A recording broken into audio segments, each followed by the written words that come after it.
T minus 30 seconds.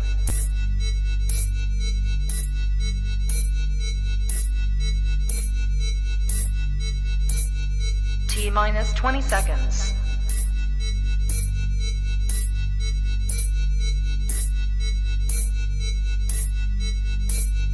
Ten, 9, 8, 7, 6, 5, 4, 3, 2, 1, 0. Hello guys, welcome back to Honey Badger 3D Print and Paint and the behemoth that is the project of the Voron. So today we are trying to do some initial cable management. I'm fitting the chains, the drag chains, and I'm hoping to get some actual wiring done as well. So obviously we've progressed infinitely far from where we were on the previous stream. It turned out that the parts I was missing were by no stretch the only parts I was missing. So so I just decided what I was going to do is I was going to build the actual core of it so that I could really see what was done and what wasn't. Hey guys. So yeah, so it was absolutely, I just sort of said, you know what, I'm just going to try and get as much of it done now as I can, because I've got like a ridiculous amount to get done, and it just wasn't getting done. Every time we came on a stream, we were getting stopped by something, and I just wanted to actually make some real headway with it and some real progress, which I have now done. My advice is find a better way to sort your files than I did, which is just sort of guessing at what at what I'd done. Apparently, I thought I was being really methodical in going through the files, but I wasn't. So I was missing 4 or 5 parts for the extruder. And I was missing other bits and pieces as well. So so I needed to do a job at that. So this is the first problem. The first problem is that this join that I've put in is too fat, it seems, to go through my thing. So that's a problem.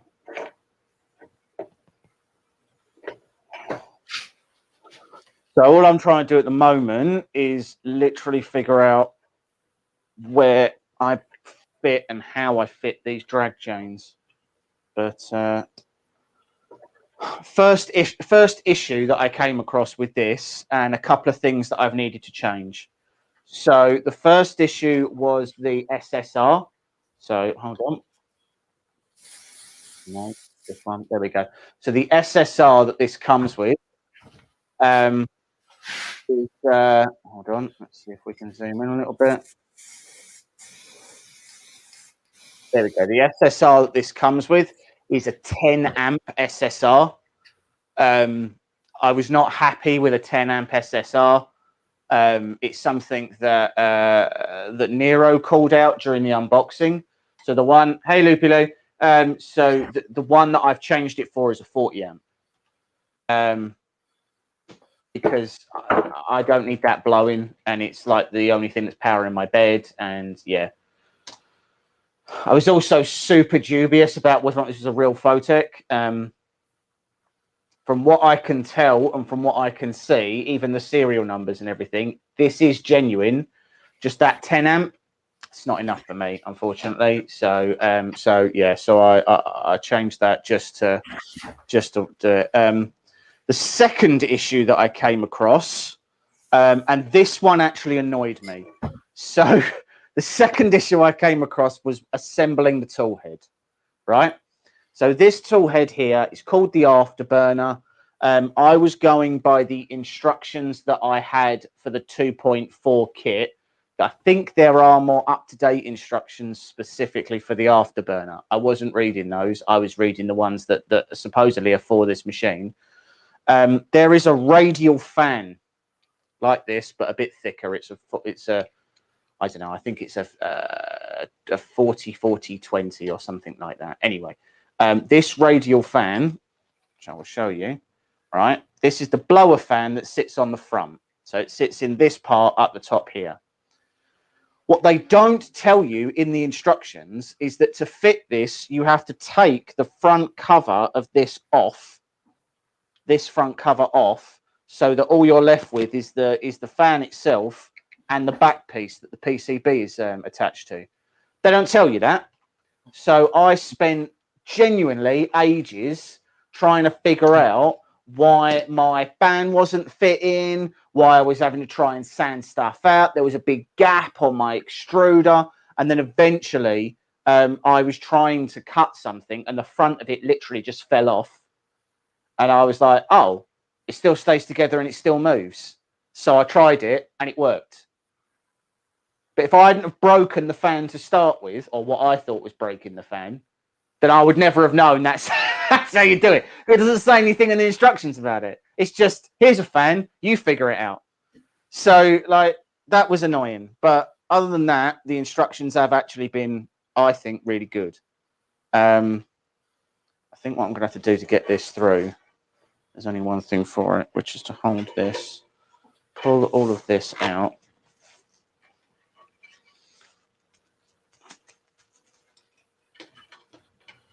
Pull all of this out of here, feed this through to begin with, and then once this is fed through, as you can see, some of these wires are ridiculously long and some of them just aren't. Like some of them just aren't long enough. Yeah, that's not going to work, that plug. So just to be clear, this right here, this is how long the E-stepper motor is. Do we have all the parts today? I hope so, Carl, because I've built it. So, so if we haven't, it's definitely going to be a bigger problem. Yeah, so that's super frustrating. That is super frustrating. This doesn't actually, this plug doesn't fit through the drag chain. So for now, because I am not redoing this again, what I'm going to do is I'm going to run all of these through as is, and then I will run the I'll run the extruder motor cable separately. I think that makes the most sense. I'll just run it. I'll have to run that outside of the drag cable for now, which isn't ideal, but what you gonna do? So what are you doing at the moment, Mike? I'm trying to put together. I've printed out the one of the Harry Potter book nooks. You know, it goes on a bookcase. It's Nocturne Alley, and it's all lights up and everything like that. But there are no instructions with it, and there are lots of pieces, and they're all look exactly the same, apart from a tiny little difference in each one of them. So, right, just trying to work out that what I'm doing is actually the right pieces. So in other words, neither of our projects are going particularly well at the moment. Yeah, so that's one side of it. Right. So it joins together like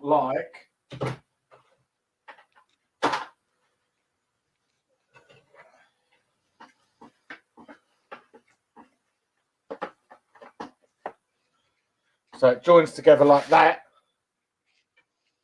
and then it all lights up and just goes on a bookshelf, just sits in there.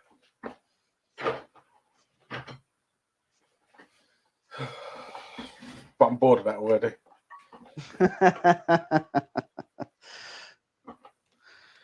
I think you said you wanted originally you wanted to do the statues of Gondor, didn't you?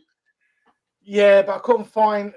So we've got them, but they weren't quite right to use on a bookshelf, like as bookends. Right. But I did today paint Mini Badger. Look at that. Yeah, I like him.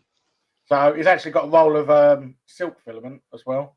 Because I had this Scale 75 colour that I've had it for ages, but it's one of them colours. It's a lovely, beautiful colour. But there's 1%. You've got to have something specific to use it for. Yeah, like there's 1% chance of any model that it's ever going to go on. So I thought, well, that's the 1% I think I'm ever going to use it on.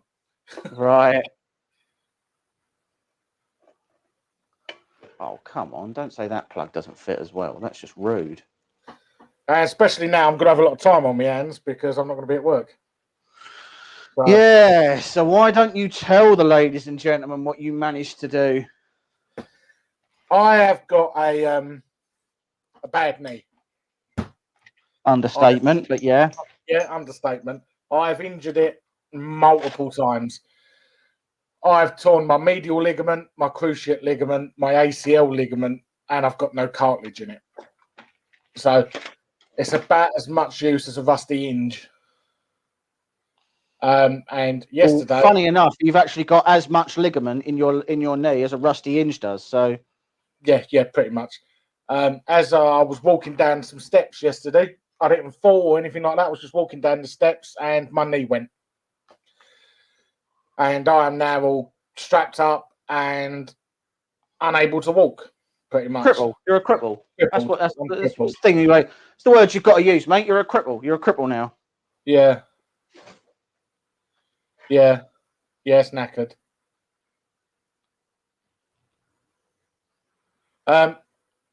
For some unknown reason, Carl, they've just never operated on it. What I need is a new one, basically. But from where I've been at the hospital and the doctors the last yesterday and that, they think a piece of my cartilage, must have been the last piece I've got left, has come off and is now floating around inside my knee.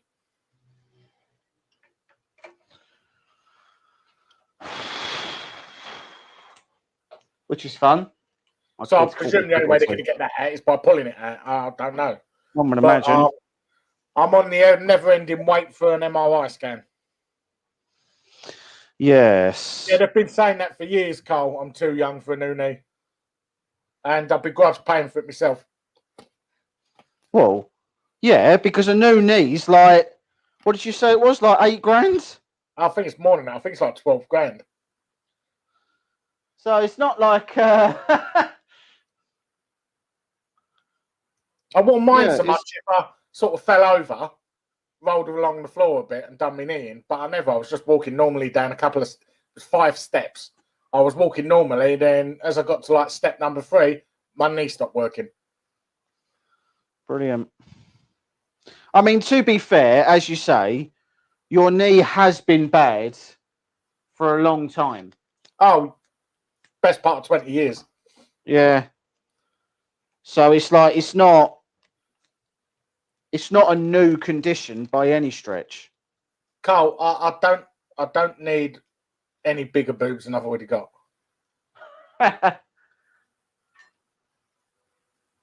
Not as we have the NHS at all. Well, we do, yeah. I mean, that's the point. The problem is the NHS. At a certain age, knee ops and knee replacements are not financially sound because they only last about 15 years. So if I was to have a knee replacement now, the way they see it, I could potentially need another 2 before I die.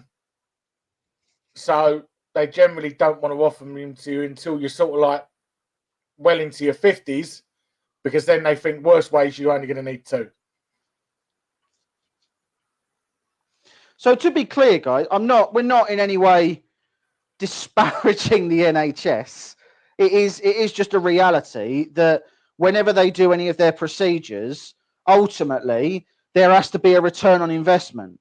So, for example, if they do an expensive surgery, that surgery has to cure you. That has to be a cure. That can't be a stopgap. That can't be a that can't be a oh well, in 5-6 years time we'll just do it again, because it's expensive and the NHS only has a finite amount of resources. Yeah. But when I was talking to Carl about this, it's it was the same. It was the same with my missus when Anna hurt her back. So she used to work for Disney Cruise Lines. She hurt her back. She hurt her back before she went on the cruise ship. She went to see the doctor, and the doctor said to her, "You are." Yeah, she said, "You are too young to have a back condition. So I'm not sending you for a scan." So she didn't go for a scan, and as a result, she went off to work, because as far as she was concerned, so she worked for Disney Cruise Line, so she went back to work because as far as she was concerned, the doctor had said to her, "You're too young to have a back condition." So tough. And then when she was on the cruise ships, she ruptured her L4 and I think her L3 discs. So as it was, it's kind of lucky that she did it when she did, because she did it when she did, it meant that basically she got private treatment from, I don't know which one's which. Private treatment from whatever Disney. From whatever insurance agency they were using at Disney, and it meant that she got her surgery in the Bahamas in a private facility. There's worse places to have it. Yeah, I would agree with that. Like if I just had surgery and I had to recover, I know, like there's worse places to recover. Yeah, that is very true. These are the same length. Yes, they are.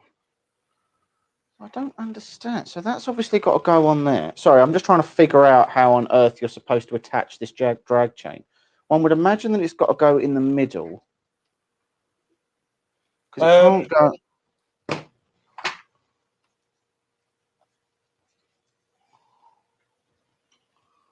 Or is it that it goes like that and then like that? Well, looking at the instructions,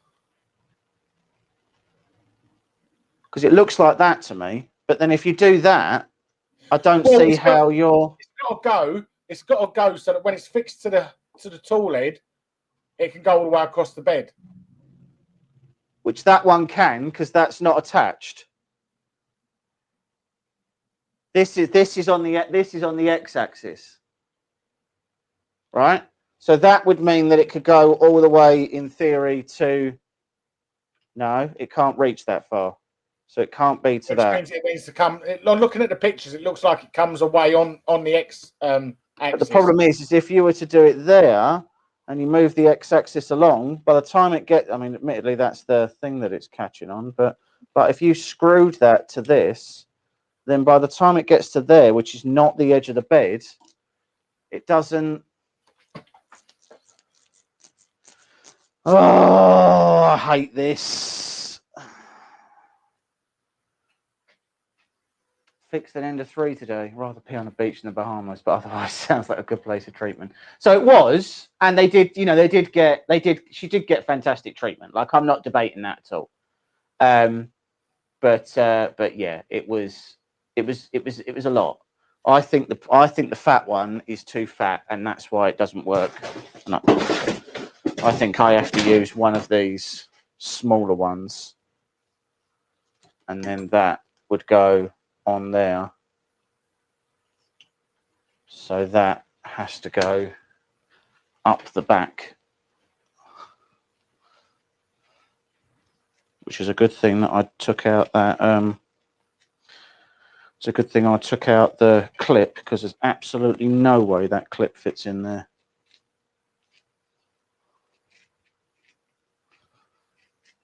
So it is something that needs to be worked on, really, these instructions, isn't it? It's just, it's really hard because, again, these instructions are to build a Voron.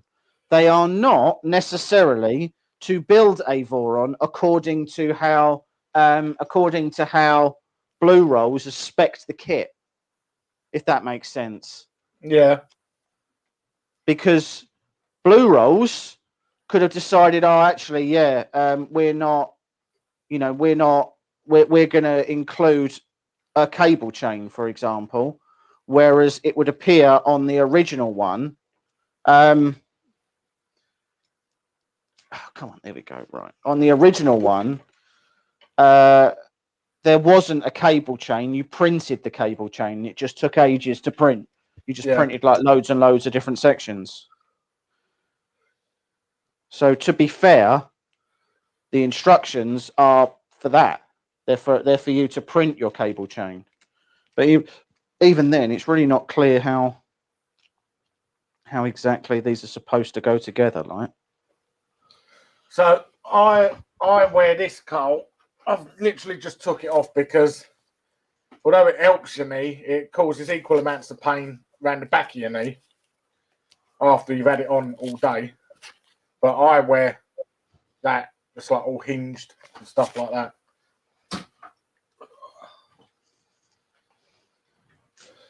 it's a shame that spring-loaded one never really worked out for you. The spring-loaded one works if you're getting up and down and stuff like that because it flicks your leg out. But what the problem is my knee moves around. Right. It doesn't necessarily go in the directions it's supposed to.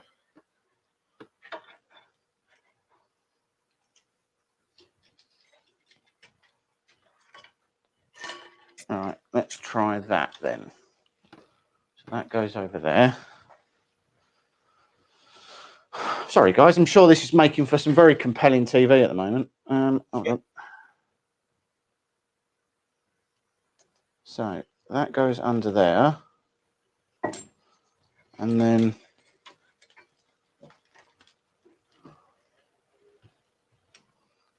that will go like that, I think. In fact, let's put that over there for the moment, so that I can put that underneath and that on top, and then I can screw through.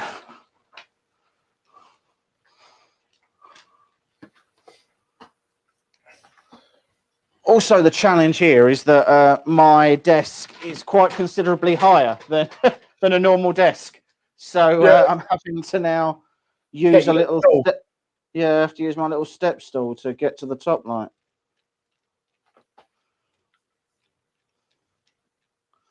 Right, one.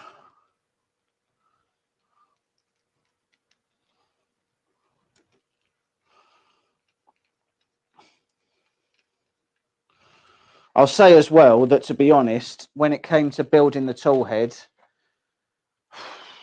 the instructions are fine. And you know what? If you've built one before, I'm sure it's super easy to figure out and use. But I'm not going to lie, that was a struggle for me trying to figure out how the majority of that worked and how it went together. Like, I really did genuinely struggle with that. I felt like that was just way too difficult to figure out. So the way this should now work is this will go like that, I think. And there's a drag chain that'll go off there. And then there's got to be some way to attach this, because if we then move that, that moves all the way to maximum Z, right there. And then it comes here, and it doesn't catch anything. So I've just got to find whatever the hell I'm supposed to use, which I have no idea what it would be as to how on earth.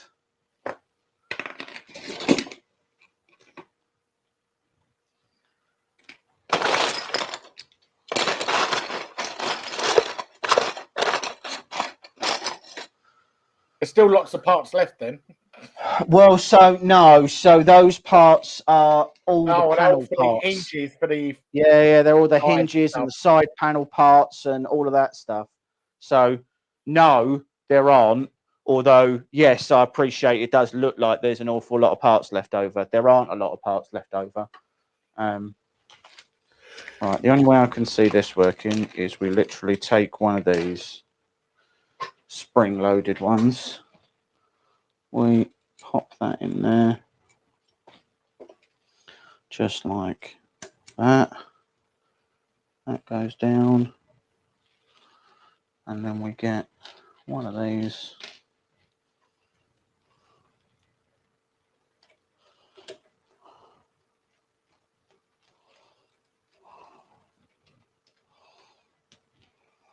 Right, okay.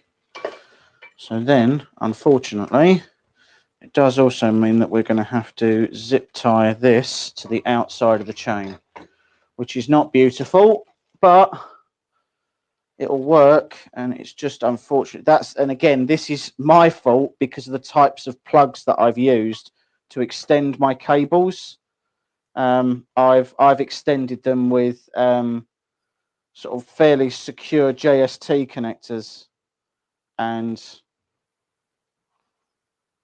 I guess I shouldn't have done. I don't know. All right. I haven't got the comments up at the moment, Mike. Anyone ask any questions? Well, where you said it's a tall desk and it's a big printer, Carl said, or is it that you're unusually tiny and it's a normal size table? No, I'm not unusually tiny at all. Actually, I am. You look at the minute. I'm a proper person size. You look tiny at the minute. Well, I'm a proper person. I'm normal sized. For what? Like a person. Like a house elf. I'm 6 foot. What is this all of a sudden? Where has this suddenly come from? Well, you do I'm taller than you. Standing on a little stool behind that printer, you do look a little bit like a baby man. I'm taller than you. Like, that's just maths. I'm taller than you. I'm just saying that looking at the two cameras now, I look taller than you. Well, you aren't. So you can lie to yourself all you like about how tall you are. That's not how tall you are. I'm this tall. You're not. Yeah, Matt just said, I've met him. I'm 5'8" and he runs about 4'3". What? What is even happening? You're basically a hobbit. This will be remembered. Don't worry. No, I will only be shorter on one side, Cole, because my other knee is okay.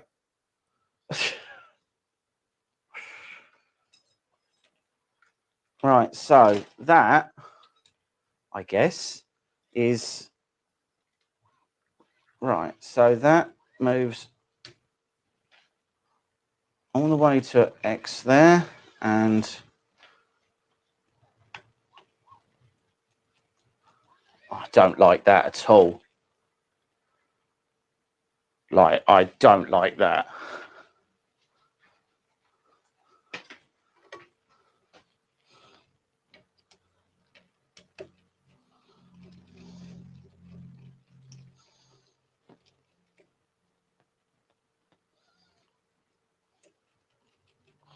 Let's try that instead.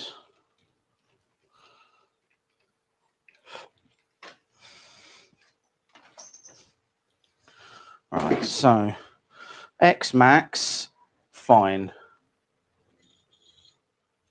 X max, fine. X min, no. That is wrong. Like, that is not how that can't be how that is meant to go. Can't be. Oh.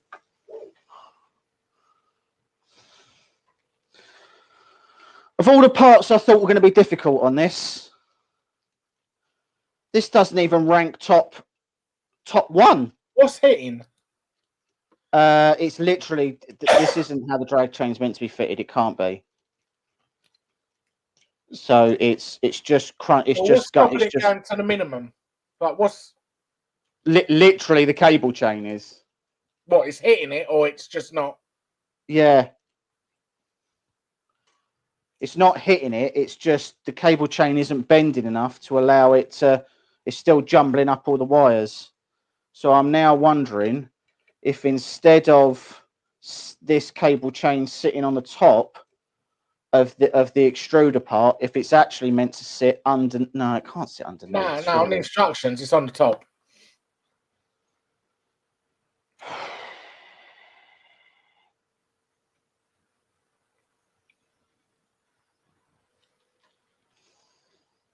I'm just wondering whether or not I should just do it in cable wrap for now. Because otherwise I'm going to be messing about with this when I want to be actually like... The problem is if you do use cable wrap, then you're not going to then ever be able to put the cable chains on. So once you run all the wiring. Yeah. And as well, it's more about keeping everything else out of the way as well, isn't it? So this isn't the only bit of cable chain. Yeah. There's this. There's a Y-axis cable chain from where it goes backwards and forwards, and there's a Z-axis cable chain as well.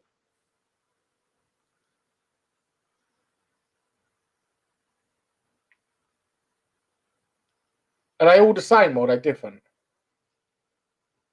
I don't know what you mean. The What, cable in thickness?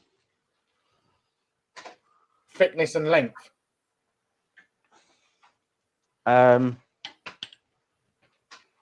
Yeah, I think so. No, one of them is thicker, but I'm pretty confident that that's the Z chain, because the Z, once you get to the Z, that's literally when you add in everything else. So there's more wires in the Z chain than there is in this. I think that it's meant that see, that can't go like that though, unless that's upside down. No, it can't be, because that's the only way it goes on. So look, right, if you look on the picture, it looks like it's supposed to go like that, where this is meant to be sort of attached over there somewhere, and then this goes backwards and Am I forwards. looking at the front or the back of the printer? Right now, you're looking at the back of the printer.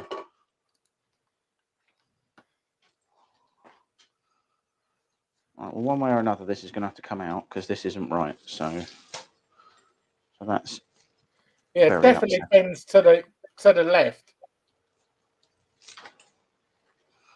Right. So before we run anything, right? So there's that one. You had it on back to front, didn't you? No, you can't do it back to front. Like the only other way it could be. No, is what I mean, everything has to go. You had it fixed to the left. It's supposed to fix to the right. Right. The only other way this can go is like that, and then this goes underneath and fixes back here, and that looks right. That's the way it's supposed to go. Right. Okay. Fine. Well, this is compelling TV. Just watching two knobheads trying to figure out how to follow a simple picture.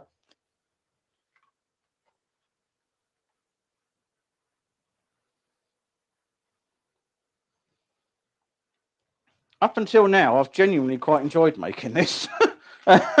Stuff like this, though, really winds me up. Because it shouldn't be stuff like this that screws you over. This should be some of the easy stuff. Like these are supposed to be the easy wins, just getting the cable chain fitted, for God's sake.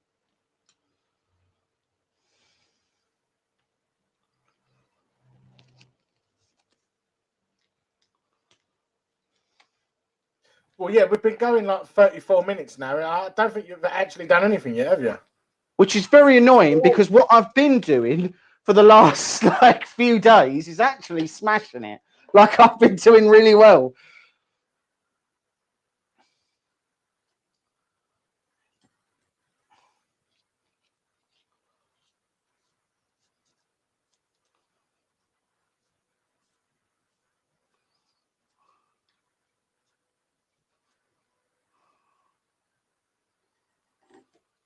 All right, stop that. Come on.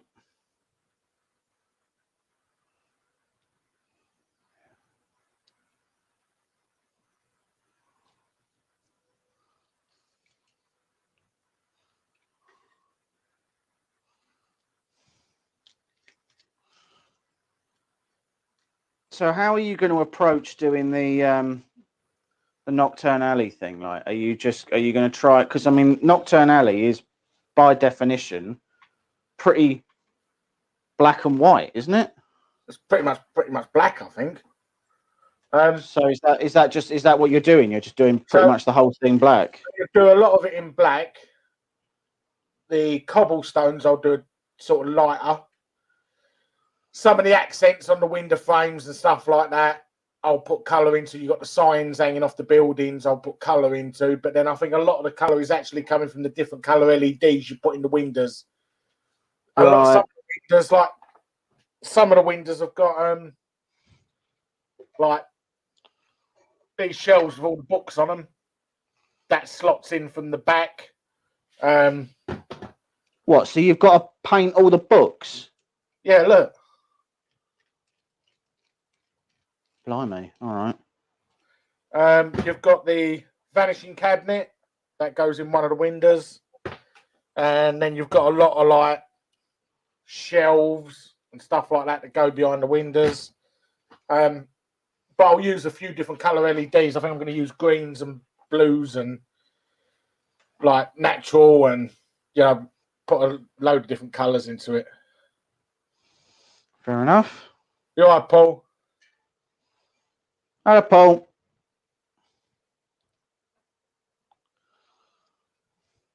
Well, I hope no one was open for a fast-paced build, because this is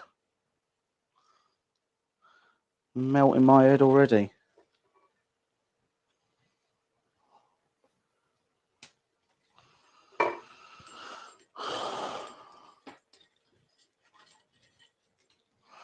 Right, so what I'm hoping... The mini badger I painted, that's going to be going on the dashboard of my van. And because I've done it in ABS, it's not going to melt. Pretty good. We've not really done a lot in ABS before, to be fair. And that's mainly because, I mean, I would hazard to say up until... All right, you want to put something on the dashboard of your van light, but up until now, we've just never really had a need. Yeah. Yeah, we've never really had a need to print ABS. James accidentally bought 10 kilos of ABS quite a long time ago. Yeah, that's just sat under the desk. And we've never had a printer that could solely, you know, set up. Yeah, we never had anything set up for ABS. So it was never, we literally never had a machine where it was like, oh yeah, this is our ABS machine. Do you know what I mean? So now it's got that GoFu. Yeah. You know, it smashes through ABS easy. So got 10 kilos to use up. So why not do the badger in ABS? Right, I've zip tied those to the wrong part. Good job. So this, I didn't smooth or sand this badger at all. That's pretty good.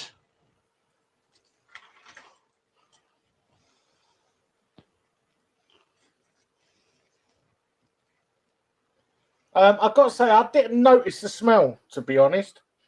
I fucking did. Yeah, but you were printing it on a printer with no enclosure. Very true. Yeah. So so I was printing it. Yeah. So obviously last stream I figured out that I'd not printed a bunch of parts. I assume what had happened is I had a failed print at some point, tried to recreate the build plate and didn't. Missed a couple of bits off. Missed a couple of bits off. There were about 5 pieces that that I hadn't printed. So so I decided. So Mike is the one who owns the Gufu. I just had it for the reviews. So so I decided I was just going to print it open on my stock Sidewinder. Which And whilst I'm genuinely amazed it did it. yeah, and it did. I mean, I put a brim on to sort of to try and compensate for a little bit of warp, but overall, like it did a really solid job. Like it Yeah, it really printed did. it. It just It stunk. did print it. But it did absolutely. It stank like it, and I mean it hummed the whole time. I actually felt ill after it was. So I was actually in the office whilst it was printing. It was printing for about 6 hours, and I had a banging headache, and like my throat was scratchy. Like I felt like garbage. I felt like absolute garbage, and it was just like. It was just the ABS. That was all it was. But yeah, I was in here on and off for hours when this was printing. This took I did this at 0.12 layer height. So it actually took about nearly 3 days to do. Right. And I was in and out here for hours at a time, and I couldn't smell it at all. But then it is a fully enclosed printer. So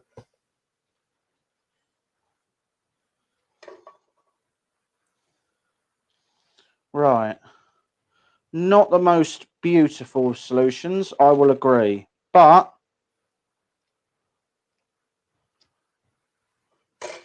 that is one drag chain on. So I don't know how well you can see that. Pull that over to one side. So that all goes over there. Let me just go back to the video. There we go. Right. So this is here, moves along. Unimpeded, triggers everything. to go all the way to the other end.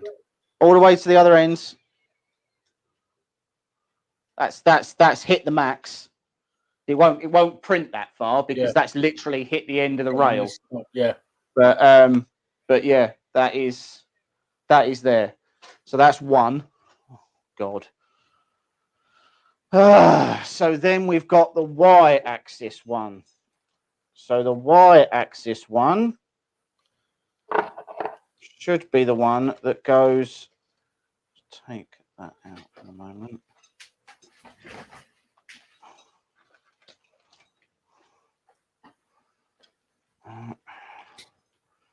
This should go into here.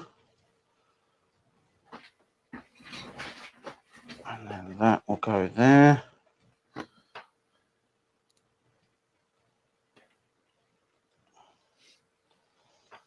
I'm going to hope. Hey, Betty Boo.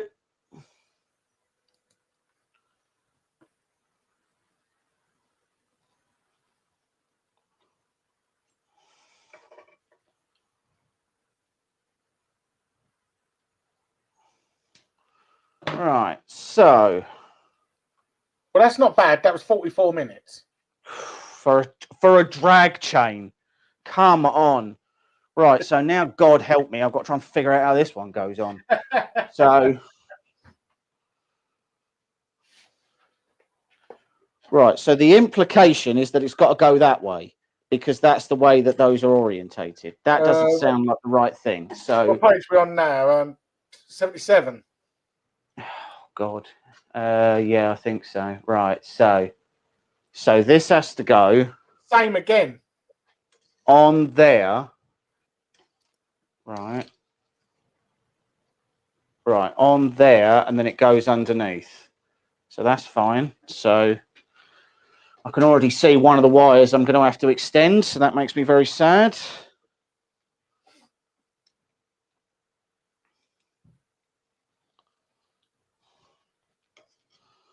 I'll tell you what, of all the parts I thought I was going to struggle with, Didn't even occur to me it was going to be this.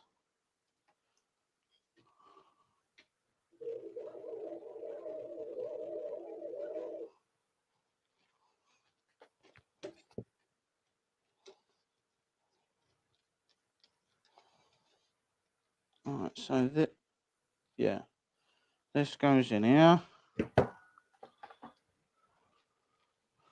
And this goes in here. See, the thing is, it fit. What's that? Go on. I'll just say it feels like this has been way more effort than I was planning on putting in, but whatever. What was you going to say? So I've downloaded a lot of films today. Right. I'm going to have a lot of time to kill, and I've watched almost anything worth watching on Netflix, Amazon, and Disney Plus. Right. And a lot of the films I've downloaded, they're proper B-grade films as well. They're proper trash films, are they? Yeah, oh yeah, 100%. Right. I'd have to say, I do. That's gonna make James feel even better, Paul. What now? What? Been watching Tom Sanladera build a Voron as well. Made it look so easy. Did he? Did he? I'm so glad his life is easy. The thing is, if you have everything set up properly, then I think actually this probably isn't a particularly hard build. The problem is as we've already established with pretty much everything I've ever done on this channel, I've never had everything set up properly. Like, for example, I'm looking right now for some shrink wrap that I'm 99% sure isn't here. So talk amongst yourselves while I go and get it. I've also downloaded quite a few audio books and all. You might have guessed by some of the prints I've done, I am a massive Lord of the Rings fan. So I've downloaded the Lord of the Rings, but I've actually downloaded the Silmarillion because I genuinely hate reading books. And I've always wanted to read it, but I 100% couldn't be bothered. So I've downloaded the audio book for that. So that's what I'm starting on Monday.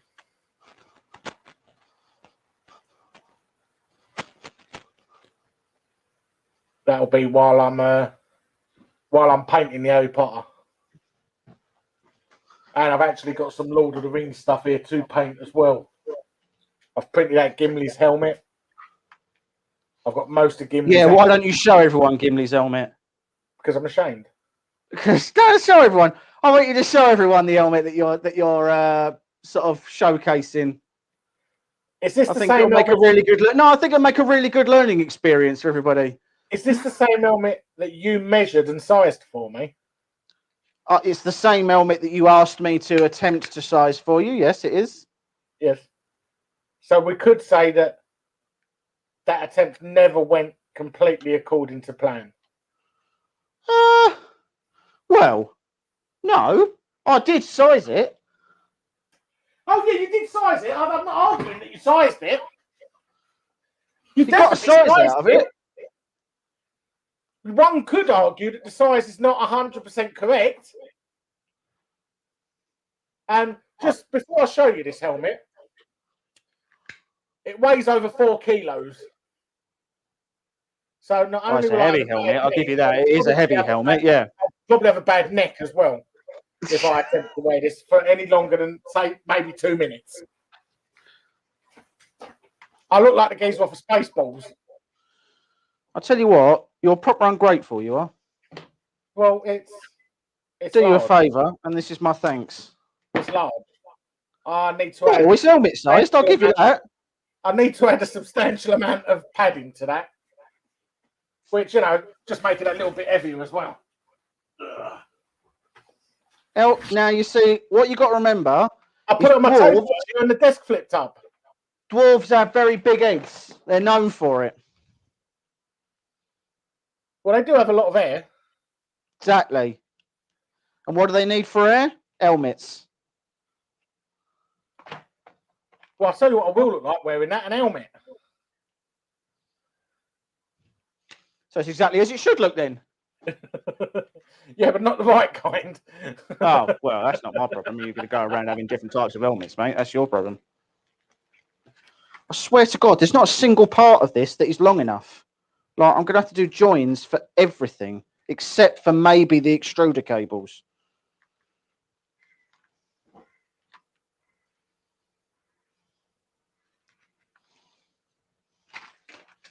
Oh, tramp. Right, these come up here as well. And then this goes in the front. Well, this could be interesting, trying to feed all this through that.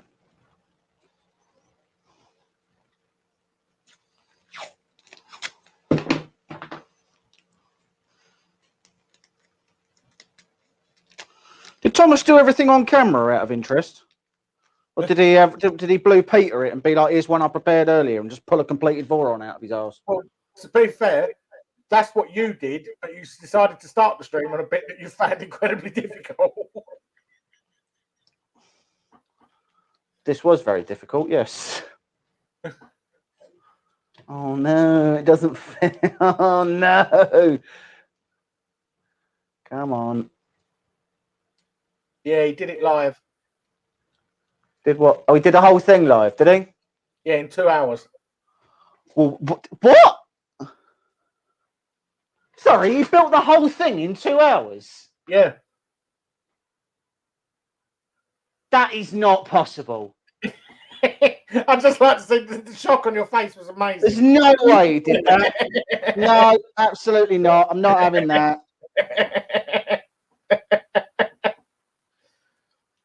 Took me an hour and a half just to count all the parts.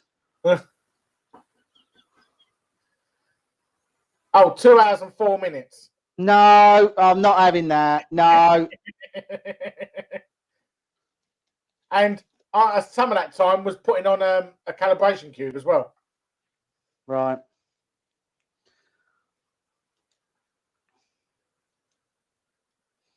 Oh my God. What is this? What is the problem here, people? Why? Like,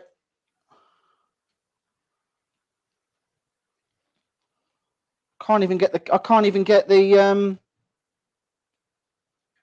like the stepper cable thing through it. I can't even get the stepper cable plug through it, let alone everything else. Like, it just doesn't fit.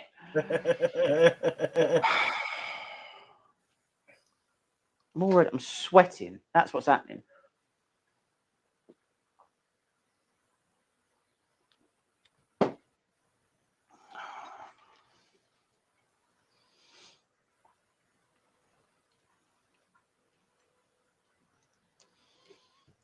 I've already become irritated with this. Like, this has stopped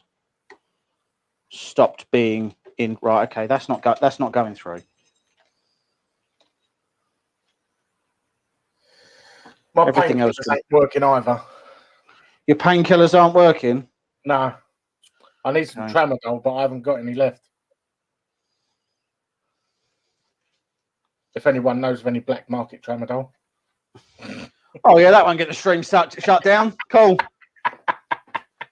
Yeah. That's definitely not going to be a problem. Thanks. I've got to go back to my doctor on Monday, and I'm going to beg him for some more. Oh yeah, that won't look suspicious. Please give me the drugs.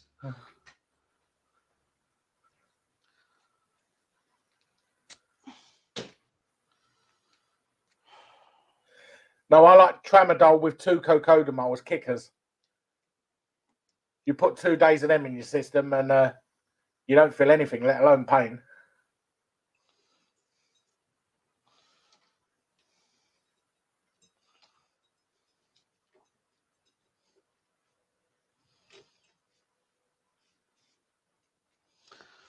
Right, well, that's not exactly what I want that to look like, is it?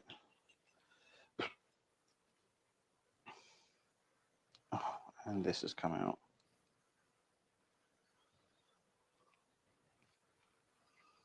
Oh, cool. And these are meant to be in there.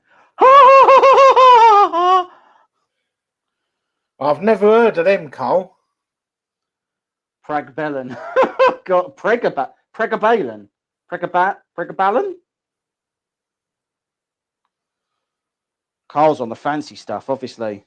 Yeah, not even heard of them before, but I want some. Yeah. They do sound like they sort of reduce the sensitivity of your nipples. I'm okay with that. I don't use them. You don't use them.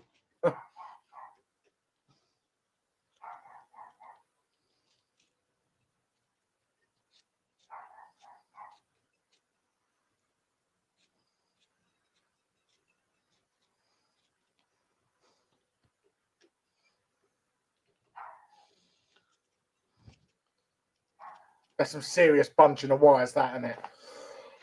Yeah, it's only because the wires are different lengths. So, Oh, I definitely want some of that in, Cole. I'll send you my address.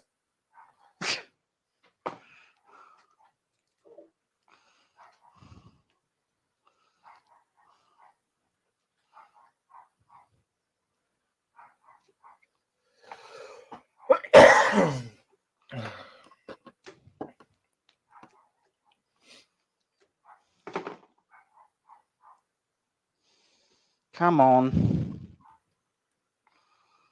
I've got like 2 bits through. Oh, where are my needle nose pliers? There they are.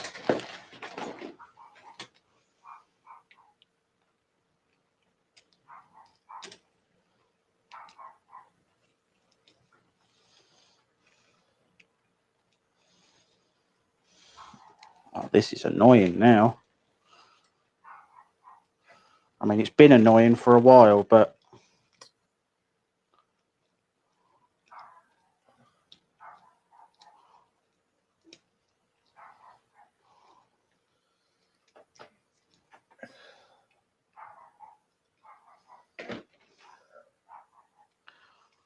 come on. Oh, yeah, and we're through.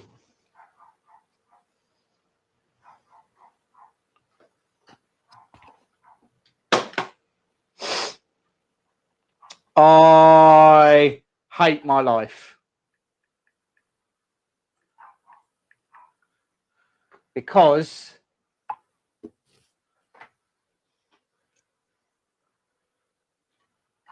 yeah, that's on the wrong way around.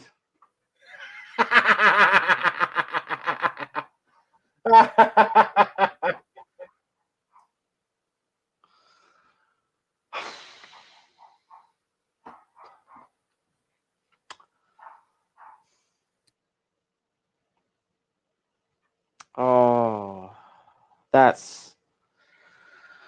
makes me want to say things that will lose our channel a lot of status points, because now I need to try and oh, look, they come out easy enough. That's good.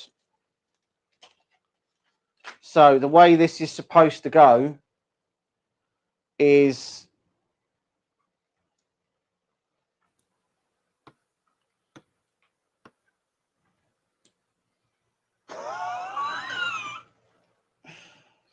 no, it's not supposed to go like that. It's supposed to, right? No, that's good. I was literally about to flip this table over because I thought for a second that it actually was right, and I was going to become emotionally unhinged at that point.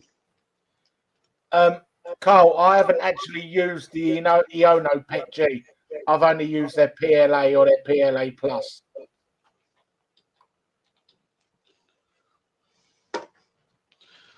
Right. So hold on. So how is this supposed to go then? So it's supposed to go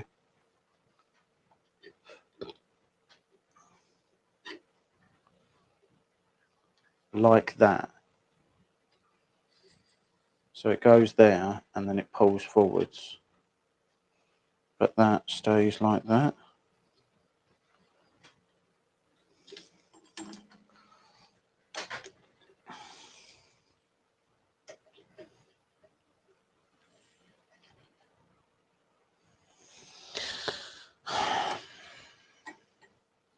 Yeah, I actually love their PLA coal.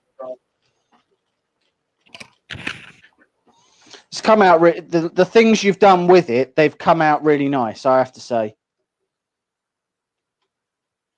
And you have done a fair amount with it, like. Yeah. Dell's logos. I've got a lot of different paints I use. I use a brush and an airbrush. The easiest way I can probably describe it is if you go onto our videos, a couple of months ago, maybe 6 videos back, 7 videos back, something like that. I actually did a tour of my paint station and I go through all the different paints I use.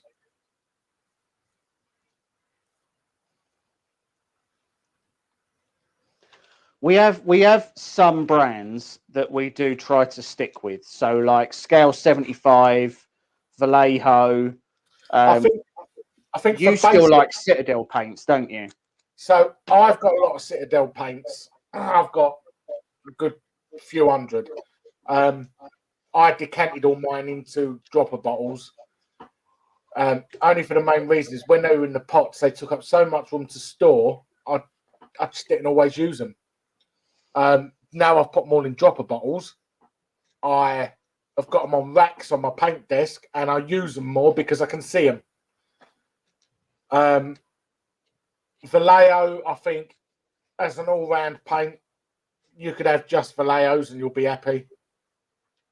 Whether it's airbrush or brush. So when you start getting some of the more specialised stuff, Green Stuff World probably do the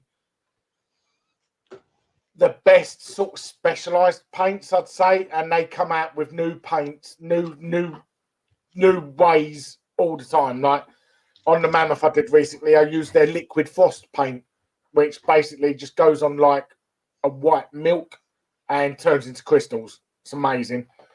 And they do a lot of Green Stuff World do a hell of a lot of kits. So it'd be like selections of golds and you name it, they do kits for it. I love Green Stuff World paints. Scale 75, they're a lot like Green Stuff World. It's actually the same company. But if well, you say that, we're pretty confident it's from the same factory. I don't know if we ever actually got the difference is I think Scale 75 paints are more hard wearing. They don't come off as easy. So if you're painting miniatures that are going to be played with, if I'm remembering rightly, use Scale 75 because they don't come off as easy. Green Stuff World and a lot of them paints are for display pieces. Scale 75 has just got a harder compound in it, I believe.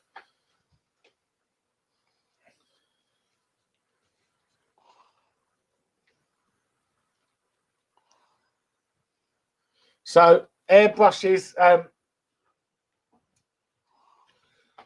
some of them are real pains in the arse to clean. I started with Iwata airbrushes. Now, you can take them completely apart into all of their component parts. And I've got an ultrasonic cleaner, and I used to strip them all down into all their parts, put them in the ultrasonic cleaner for an hour, then rebuild them. They were the ones I used with a Neo, which I think is like £80 each. I think they are roughly. I now don't use the Iwatas. I use the Green Stuff World airbrushes. The Green Stuff World airbrushes are about £22-24 each. They do a 0.2, a 0.3, and a 0.5. 0.2 is for your fine detail. 0.3 is for regular coverage. 0.5 is for covering large areas. It's all to do with how much paint it pushes through. The Green Stuff World ones I've been using for quite a while now. I have not had a blockage in them. And they work absolutely perfectly. They're brilliant airbrushes. if someone was to ask me what airbrush to buy, I'd say don't buy the Iwaters or the Badgers or stuff like that. Go for the Green Stuff World ones. They're brilliant.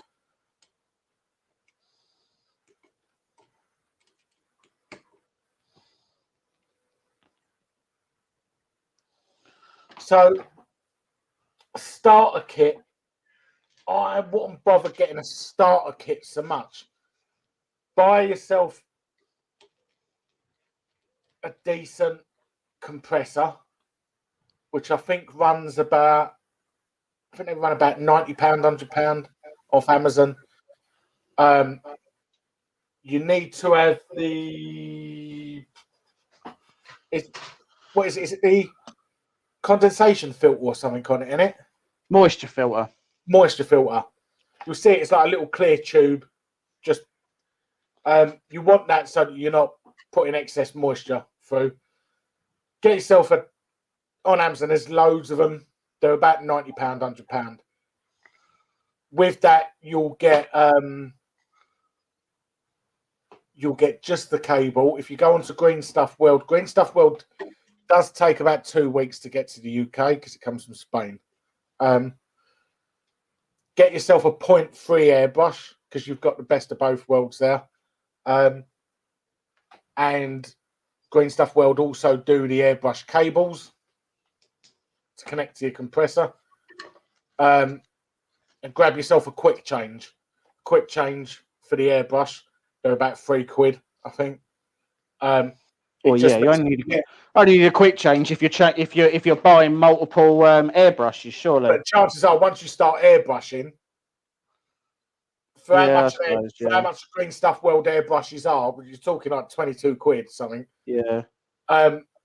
When you've got a quick change on your airbrushes, it's a second to change them in and out. Otherwise, you have to turn the compressor off.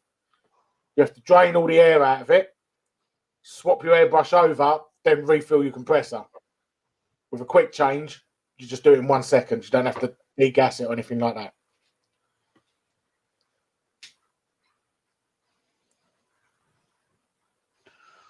Bloody hell, Arif's on. Oh, all right. How you doing, mate? Arif works at our local shop, which is 3D Filament. Arif is one of the designers there, and our go-to electronics person. Yeah. Right. So we push this back. It worked. Oh no. Can't have that one there. We push this back. It works. We pull it forwards. It also works. Gantry's now pissed, so we'll sort that out later. Pull that up. Oh, fuck, mate. Yeah, we're not bad, Arif. James has just spent an hour and 9 minutes putting 2 drag chains on. Honestly, this is it's going for a record. This is just so I just hate it. It's really like going for the record of the quickest build is just stupidity. So go for the record of the longest. Right.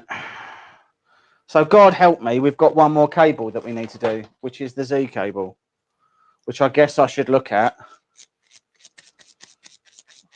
But I think I may leave the Z cable, one for my own sanity. See, now that doesn't make any more sense than just looking at nothing. Like, what is most of that? What page you on? I'm on a different guide to you now because I found another guide that I think is supposed to be. No, that's Z stops. Oh, that's helpful then. Well, all the help that you were offering before, you mean? All the emotional support that you've really been pushing the boat out with. Yeah.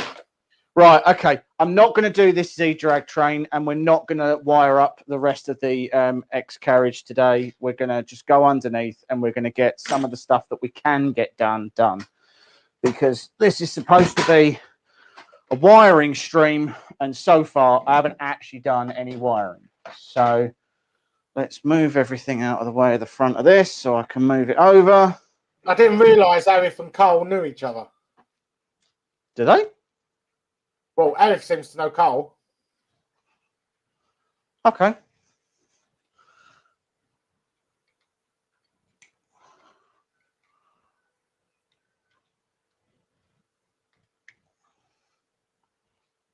And just so everyone knows, Arif has also got a bad knee.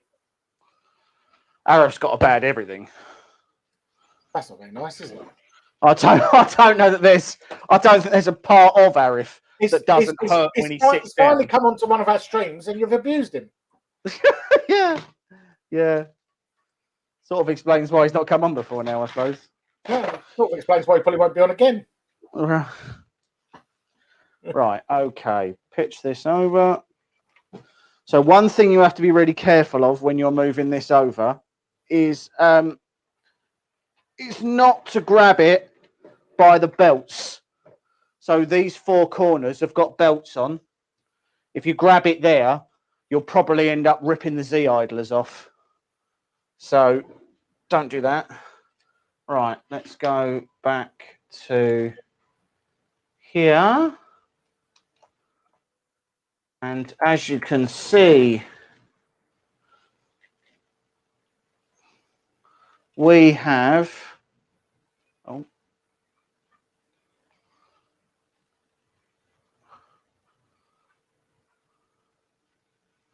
so nothing is wired yet.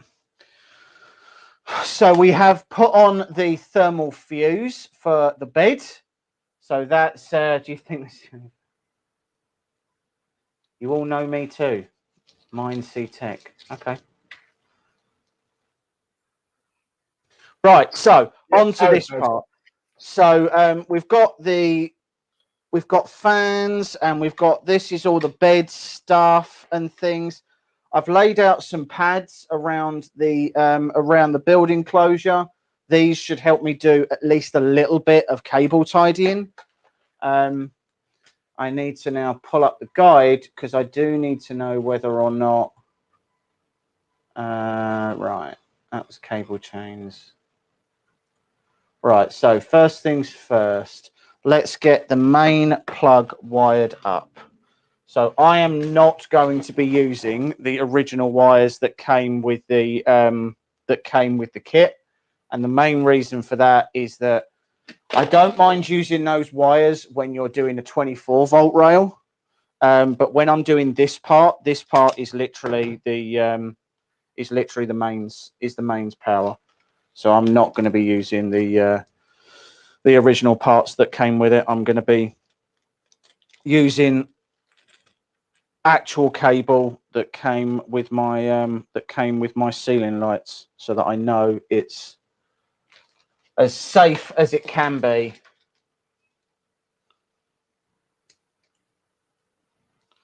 All right, so that goes on there.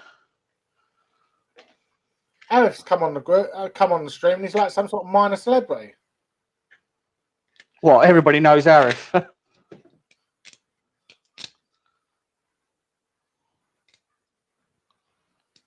Maybe that's why he didn't want to come on before. He just wants to live a normal life. Out the spotlight. Without getting mobbed by his many fans.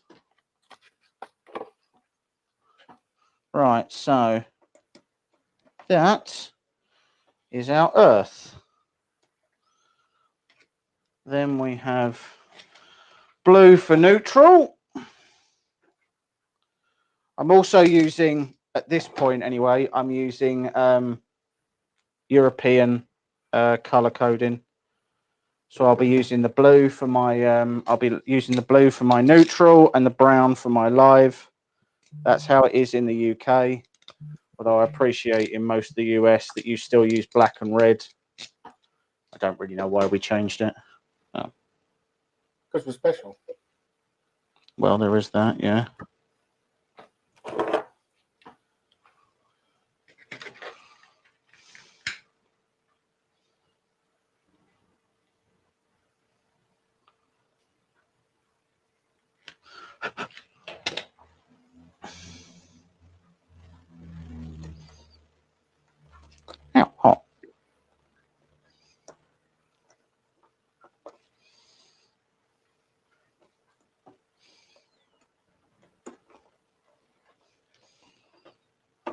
go.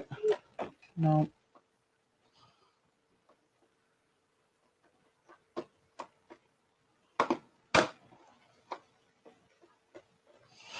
Right, blue, and finally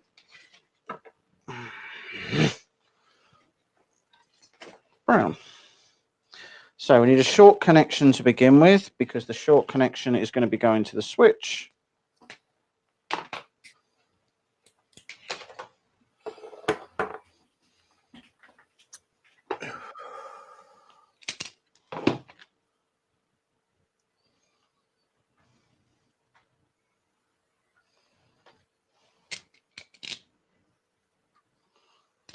I think this is the part that, for the most part, most people would be sort of super nervous about doing.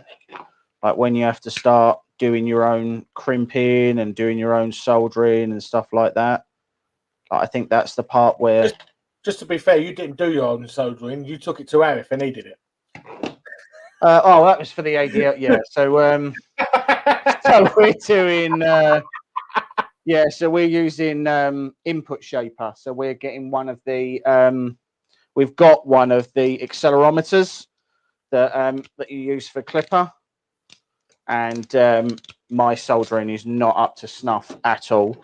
So so I got Arif to do my... This is very good.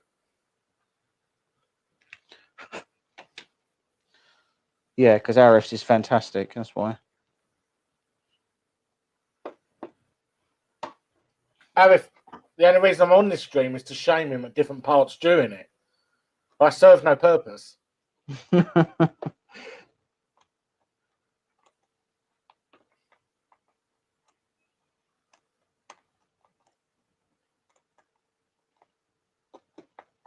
Okay, on there.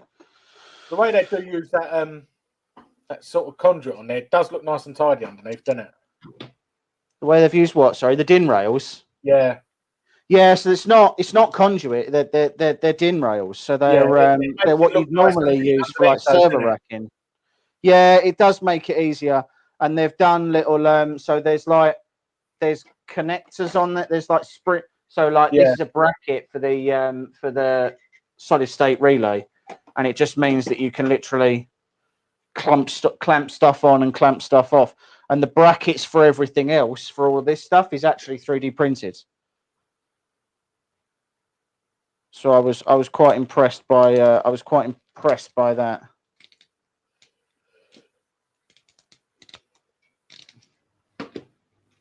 But again, as we said before, it's a very mature project. I don't know why I've got a frosted frame filter on. It's never like that usually. It just, I don't know. It looks like someone's put some Vaseline around the camera, so look like soft focus porno. Like, yeah, there is that. I don't know. I've cleaned the lens. I don't know why there's this soft focus going around for some reason tonight. Right, so let's do a little bit of cable tidying. It may be due to my lights, because my lights in here are super bright. They're LED.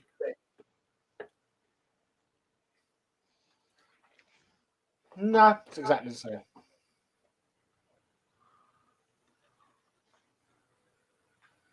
No, it was like that from the minute I turned the camera on tonight. Because if I put me and there, look, still like it all the way around. Yeah, I've no idea why it's doing that, like.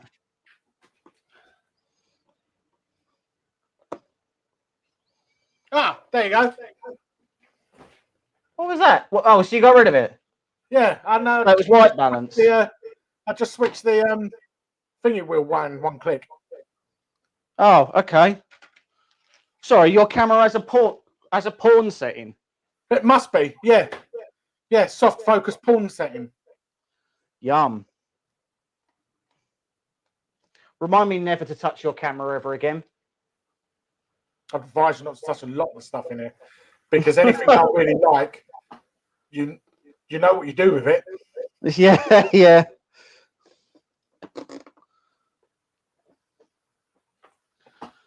Right. That's actually much clearer now. That's a much better picture. Yeah, it is.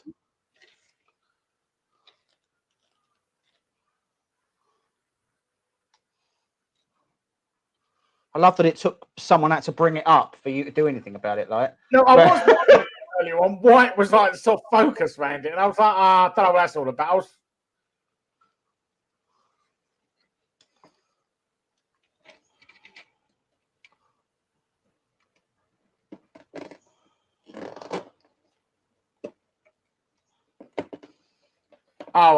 If you put a black light in this one, it'd look like Jackson Pollock painting.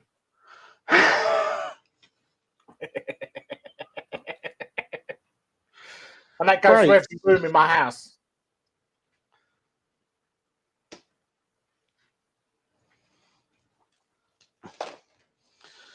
Right. Neutral. Earth.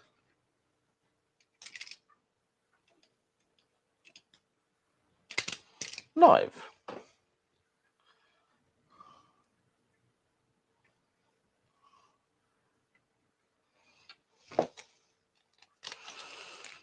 Get the little clips out. I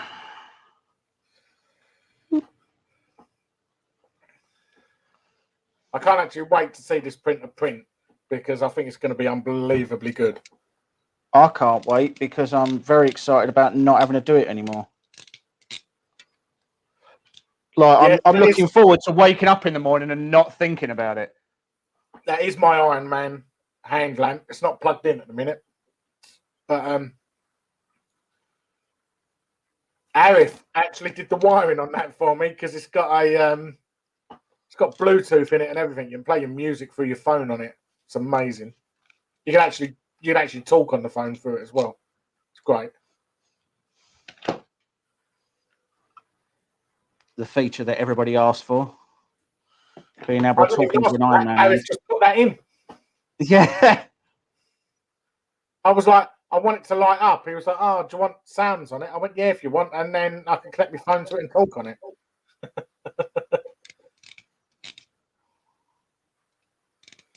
I've got to say, it's not a great file, Andrew.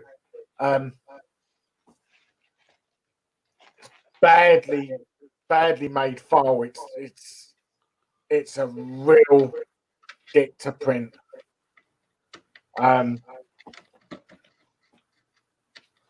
If I remember rightly, Arif had to do a fair amount of repair on the file. Yeah, he did. Yeah, he did a lot of repair, and it's still printed a bit like garbage. It was the hand and everything is okay. It's the bottom part. All the joints and stuff, wasn't it?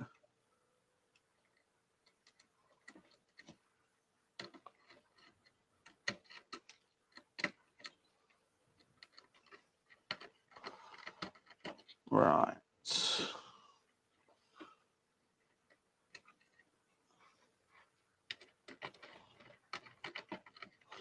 That is first lot of wiring in, which is actually incredibly neat. Well done, me. Actually, Arif, with one of your bigger resin printers, you could print out one of our mini badgers on one of your bigger resin printers. That's very true. The fact that he hasn't already, I've already taken as a personal insult. And they've also got a fairly large SLS printer.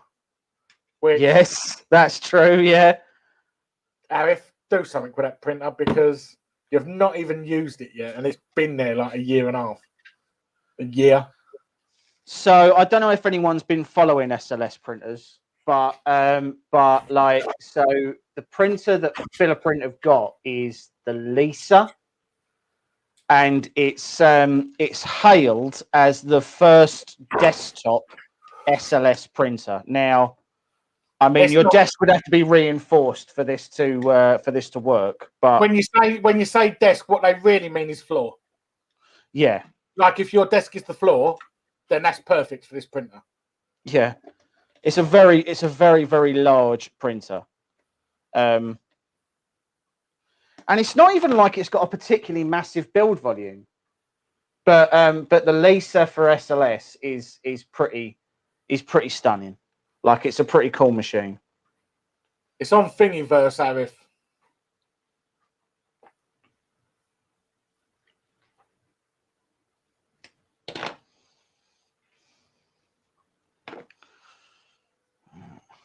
Like, can you remember how much that weighs, Arif, that printer? Oh, God, it's a lot. It took 2 people to get it out of the box. Which is never great. Like, in the interests of completeness, I am going to be putting terminals on all of my connections to the board.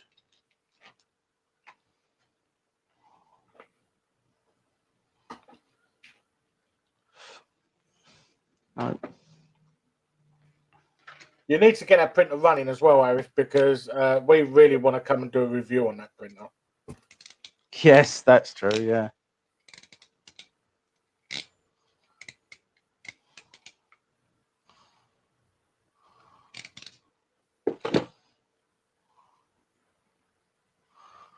Where are my pliers?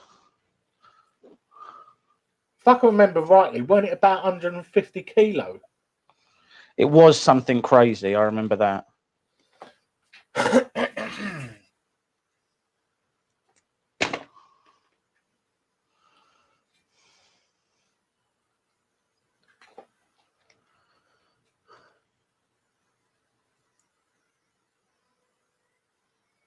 Okay. Bed out, bed in. Does that mean that the Feistek has SSR stuff? It can't do. Sinter it, Lisa. Yeah, that's it. Yeah. It's a massive machine. Absolutely massive. You might as well say it's twice the size of that BLV cube behind me. Yeah. Probably. That wouldn't even surprise me.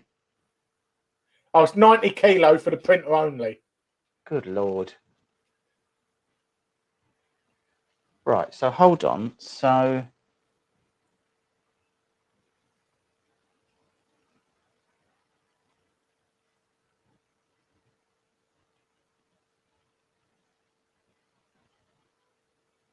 yeah, someone just said, yeah, the Fostech one is the SSR.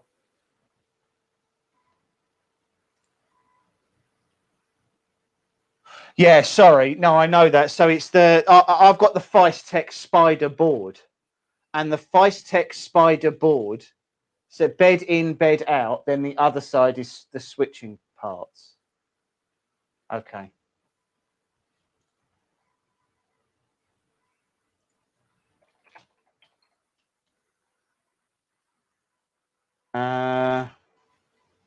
Okay, I'm going to get the power stuff done first. I'm going to get the powers done. So positive and negatives. All right. So I'm going to get the powers wired first, because to be honest, the wiring of the actual board, in the sense of doing all the stepper drivers and all that stuff, that's theoretically the same, but that shouldn't be any different to wiring a normal printer. The challenging bit is when we're doing all this extra stuff.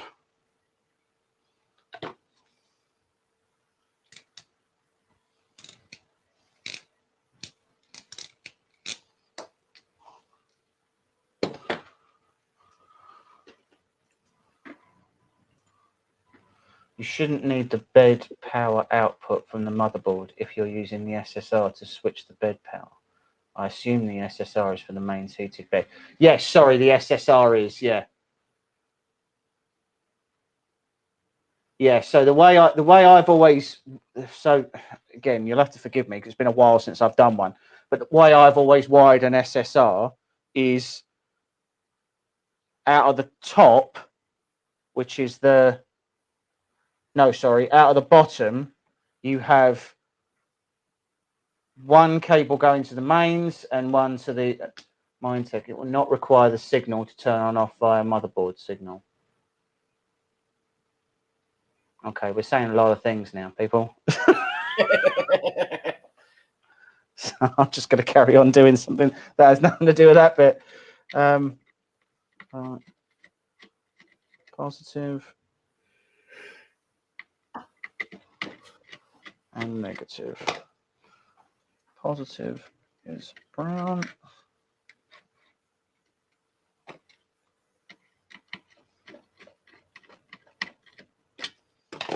Negative is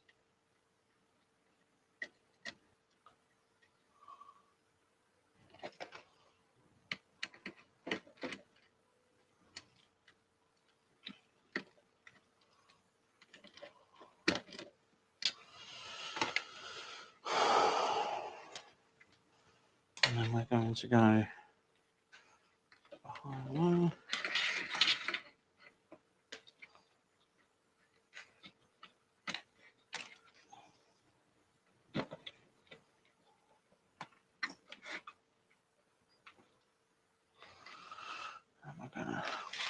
I'm trying to cable tie this as I go so that I can sort of keep some sort of a semblance of order about that. I don't want this huge cable tidying exercise at the end, so I'm trying to keep it fairly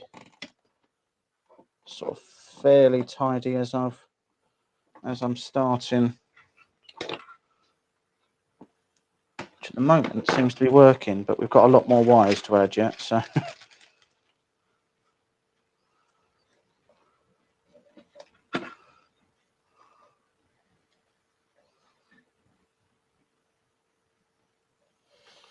Well, I'm going to go because I actually need to put my leg up because I'm in a lot of pain and I've got to take some more painkillers. all right, no worries, man. I'll carry on for a little bit, and I just want to get these bits. I want to get some of the main parts of the wiring done. That's all. So, thanks for everyone's showing up. yeah, I know this series has been a lot longer than a lot of the series that we do, guys. So we do genuinely appreciate you bearing with us. We don't normally do builds that sort of stretch this many episodes, but it's always appreciated. So I'm going to stay on for a little bit longer. And I'll probably see you all on part 4. Yeah, hopefully part 4 will be us actually having the printer on and doing some stuff with it. Right, catch everyone later. See you later, mate. See you later. Bye.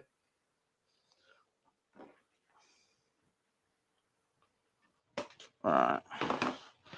Ugh. I have to say, I do like doing this bit because this bit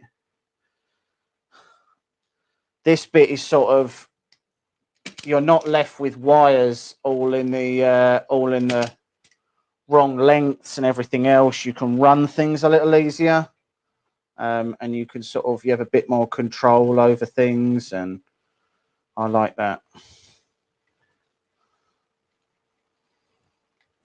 It's a bit like, so I mean, I've gone massively OTT with the amount of my with the sort of the gauge of my wire, because I've basically gone for something that can that on a 24-volt rail is rated for like this is actually cable taken from like a lighting circuit, so it's like massively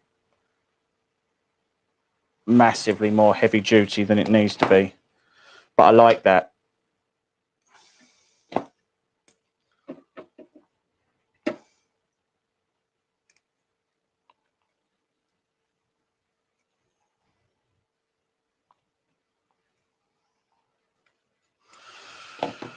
Right, so let's get those onto the boards. So, Arif, what projects have you got on at the moment? Because you always have like the most ridiculously intricate projects. The last time I was there, you were doing like a full size. Everybody will remember like Little Shop of Horrors, the film. Well, Arif did a absolutely giant version of the like Venus flytrap thing that's in it. Like, it was insane. Right, so pull that out a little bit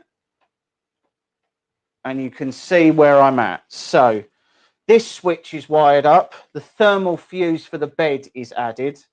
This is the cable chain going round to the main power supply, and we have the mains going out to the main board. So that's what we've done so far.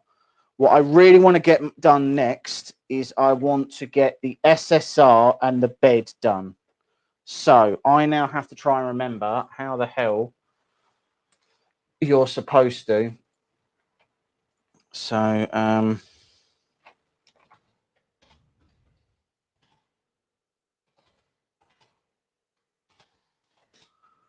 me just pull up.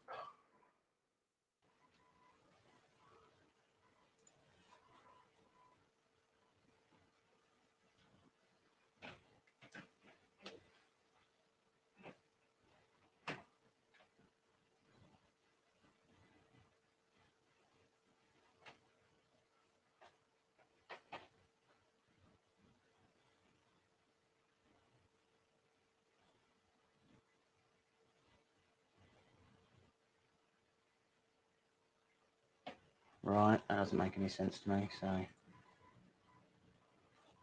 sorry, I'm just looking for those who are asking or trying to figure out what on earth I'm trying to do. I'm just trying to figure out at the moment how we run off of the SSR. So I just want to. I also want to make sure that I've put my. I want to make sure that I've put my SSR. I want to make sure I include the thermal fuse in the one that I need to.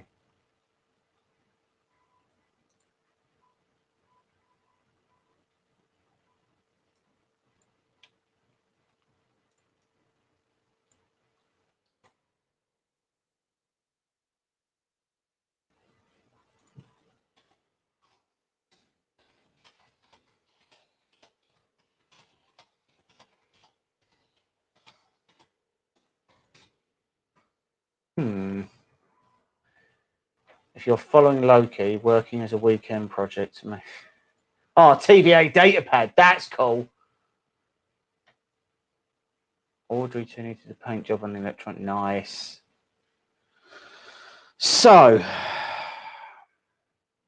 the way you would normally do this is the plus and the minus that come out of this side go into the bed. Then you have one part of the bed goes in the top here.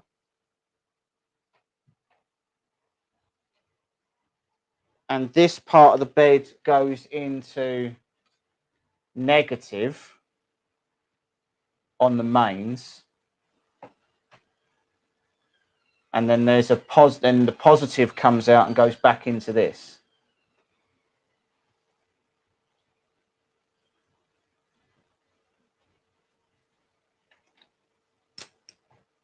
So that would go into there.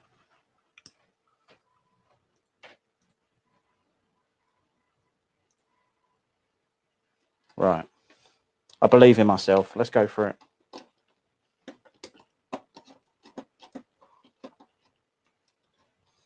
Right. So this goes into here. I'm not going to cable tie anything quite yet because the SSR is switching the positive line on the bed. Cool. So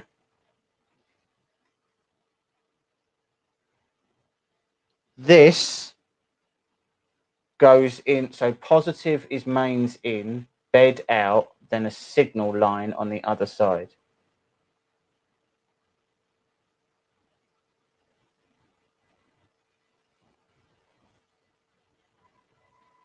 Oh, that's so many words.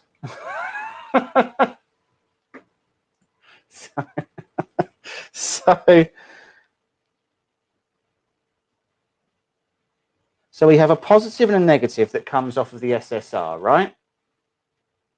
The positive and the negative that come off of the SSR, they go into the main board. Then we have one of the beds comes into here. This bed goes into positive off of the mains, that's off of the 240 mains, because it's a 240 bed, sorry. And then off the negative, it comes in and goes there.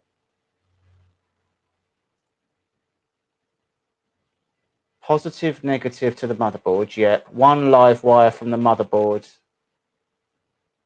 Yeah, so live goes, so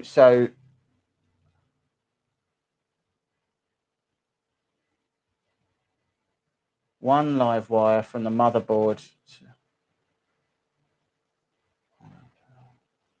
Yeah, so that's right. Yeah, cool.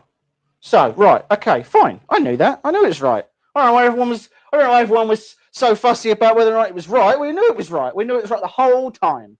But it's important to check. So let's strip these.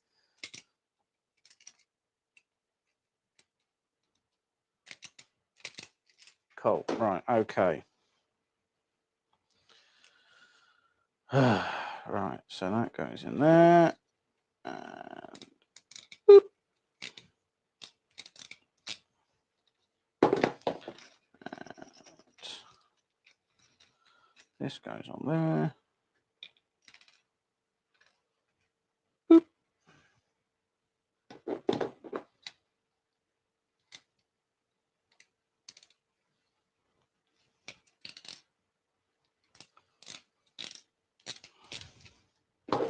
Right, so on here we go. This one is the positive. The positive is the brown.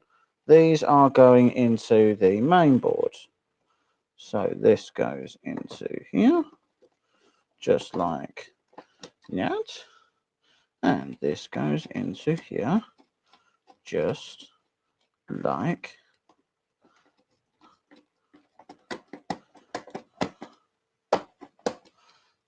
I need a bigger screwdriver. I'm gonna need a bigger screwdriver. Just like that. Tighten those down. Yes, okay, right. So bed comes off the thermal fuse and it goes into the SSR. We then have this one of the beds, and this one of the bed will go up along here, around here, and this will go into live. It's all easy to zap yourself with the SSR. I wasn't concentrating. Switch the mobile power off, but not the incoming live, and yeah, tingly arm for a while. This isn't plugged in. I've learned I learned that real fast. Like, don't plug it in while you're working on it. It's a bad idea. No one enjoys it. It's funny the first like 6 seconds, and then it just hurts for ages.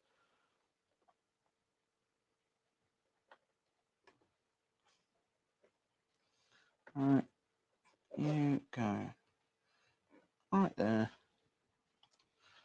and then you go round to here. I forgot there was 2 separate plugs. Oh. Oh.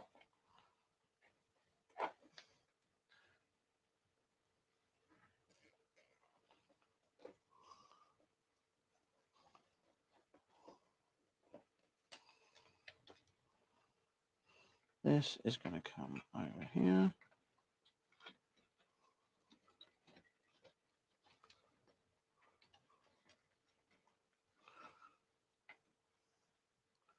And go into there. Right.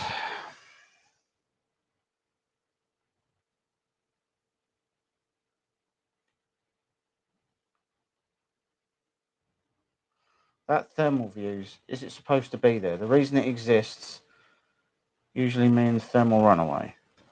Yeah, it's meant to be there, isn't it? Well, I mean, in the picture, it looked like it was glued to the bottom of the bed on the other side of this bit of perspex. So I just figured it's not glued to the perspex. Like it is unattached. If I show you, look, sorry. So it is unattached.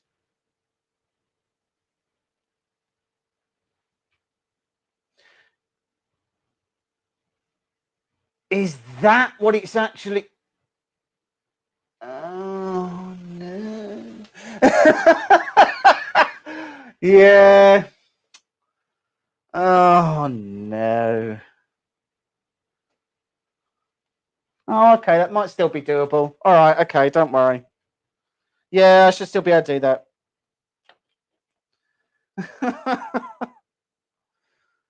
Right. Do you know what? I thought it was like I wouldn't trip if everything was on fire. Yeah, I get you. I get you. Yeah, I have to admit, I didn't realize that's what it was for. I thought it was for like I thought it was like if the bed went over voltage, then that would blow. But it obviously isn't. So bed goes into live. Just like that.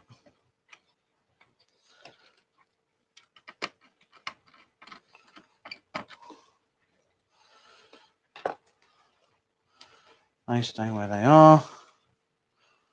Where's the rest of my blue wire gone? Oh no! Where's the rest of my blue wire gone? Is that all of my blue wire? Oh, that'll be fine. We'll have a bit left over. So you go on there, up there, and in there. Cool. Right.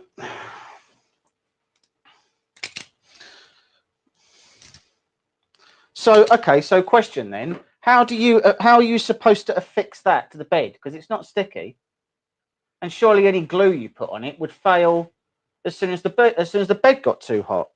But how's it meant to stay on there?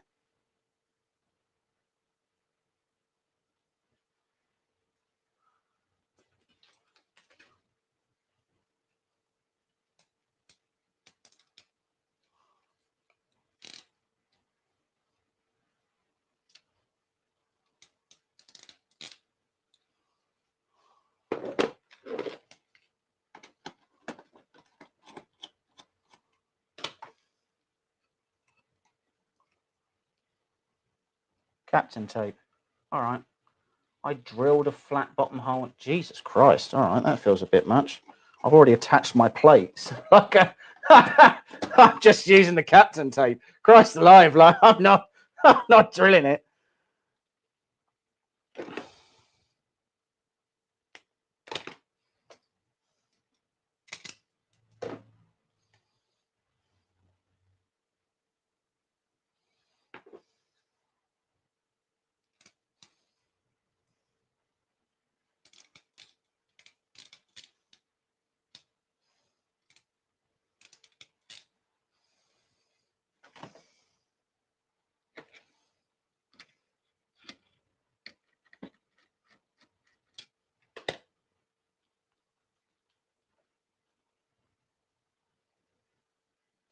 So, a fun little story, guys and dolls. There's a mouse in my garage.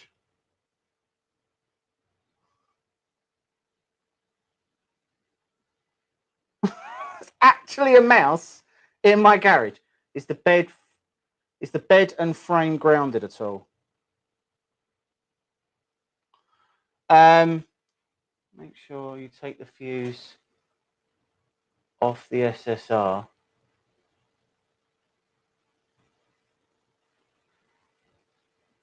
What?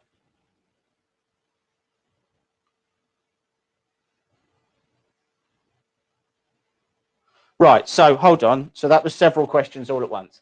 So so is the bed frame grounded at all? No. No. So I've got my oh,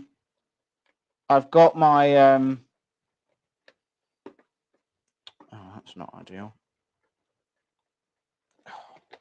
I've got my ground that comes in. Oh, for God's sake.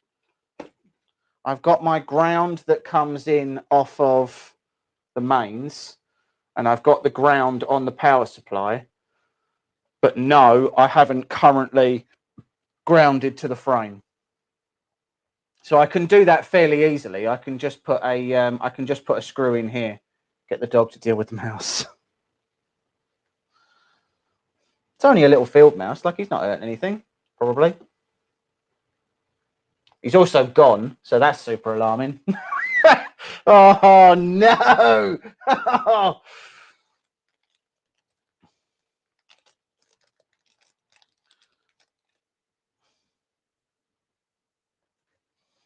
Right. Put that on again.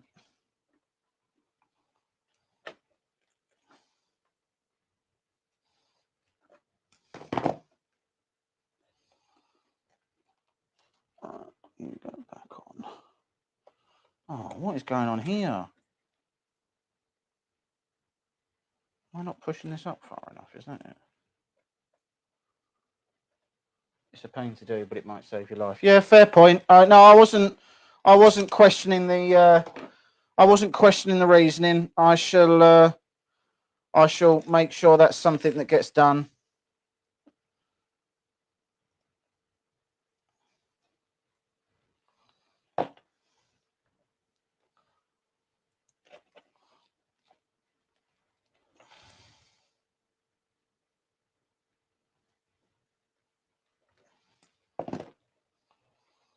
Right.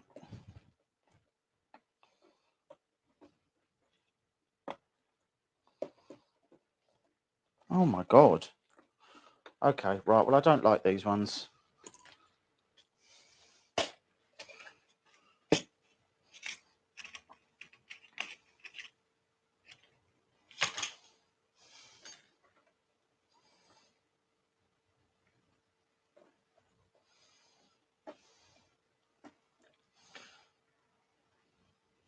Sorry, guys. One of my crimps wasn't good enough, so I'm just now, hopefully, correcting it.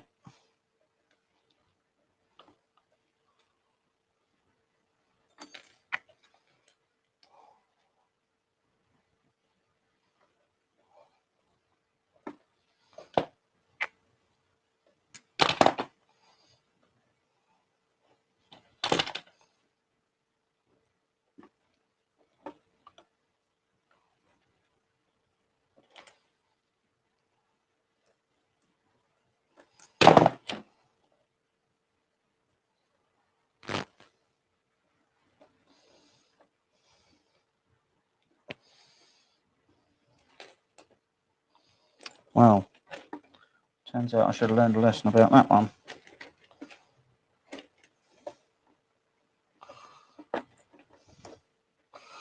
Right, plug you back in where you should be, right there.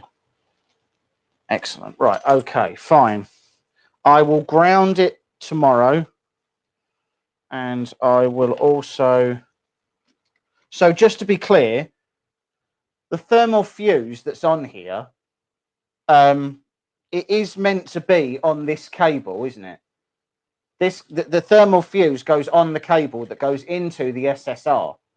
So is that not what... I appreciate the thermal fuse should be on the bottom of the bed, and I'll sort that.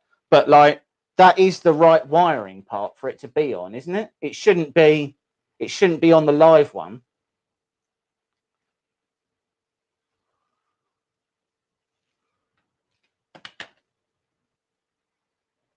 Right, so it is correct where it is. That's fine.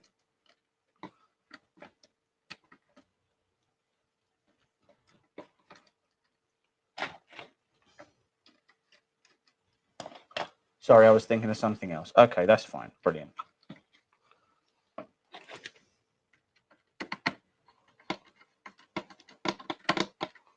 Just confirmed. Right, okay. Right, okay, fine. So then we've got these two here, which will go down, around, up, and in. So if we cut you as well, and then we do, yeah, the fuse can be on either. Right, that's fine. Okay, cool. Perfecto.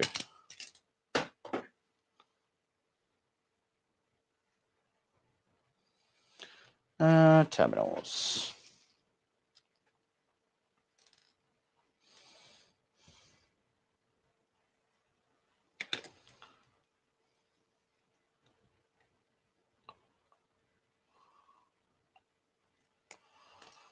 Terminal.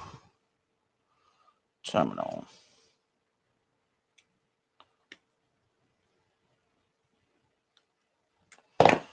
Right. So we are going into. See you later, Matt. So we are going into positive, going into positive on the bed in, and also and doing this, and we're using the bed in, aren't we? We're not using the bed out.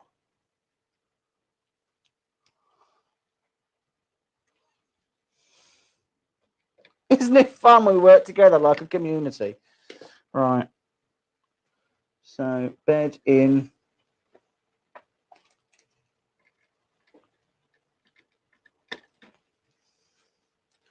And that didn't go where it was supposed to, obviously.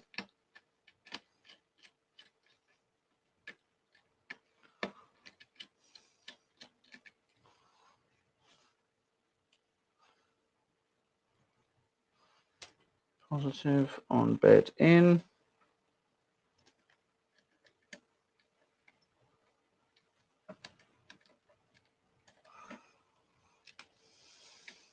He said.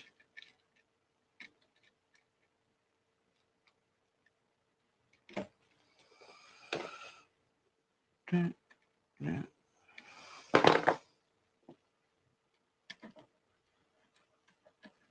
we go. Positive on the bed in. Not as long as the ANET A8 community.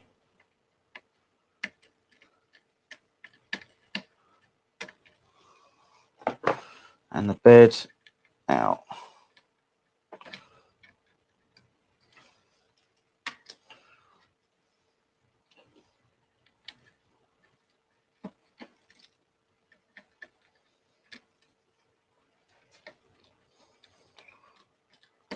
Hey, Ben. Right, okay, so bit of tidy up to do.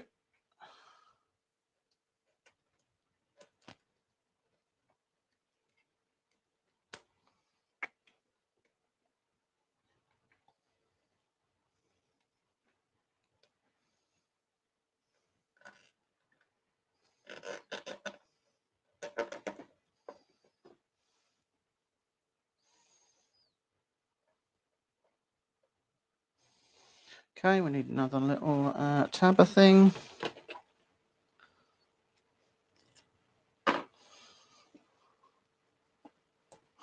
Right there. Right there. Oh.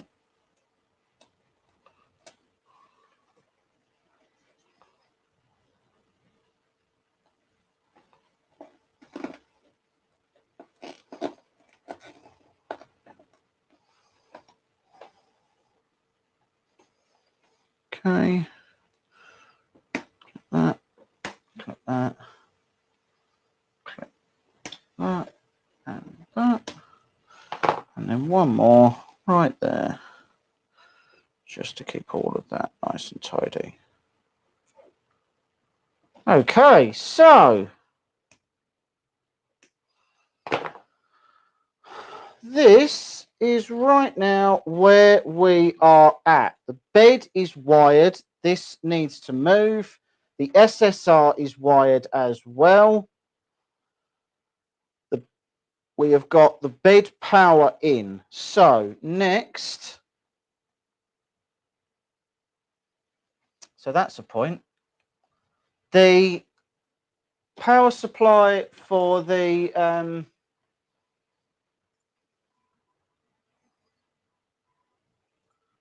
power supply for this. So the first question then on that part is, do I run power directly from here, as in from the switch to this, which I would assume you would, or I say I can't really run it anymore off the back of that because the SSR is already at the back of that. We've got 2 on there already. I'd rather not do that. So I'm going to run it. That would be the PSU for the Pi. It is indeed the PSU for the Pi. I'm talking about power to this PSU to begin with. So it won't matter. It's the same thing. Okay, that's fine. So for my own sanity, I'm going to take power off of here, off of this switch, because I've already got 2 things running off of this one anyway, and I just think that's a bit too much to leave on there. So that's fine. So first things first then, I need a bit more cable, which I shall fetch right now because I have run out of what I had. Talk amongst yourselves whilst I fetch something else. Too fat to run. Too fat to run. That's a shame. There it is.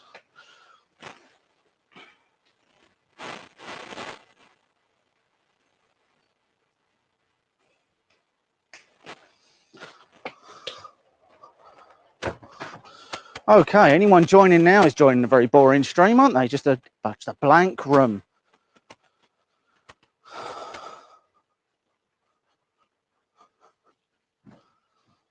Right.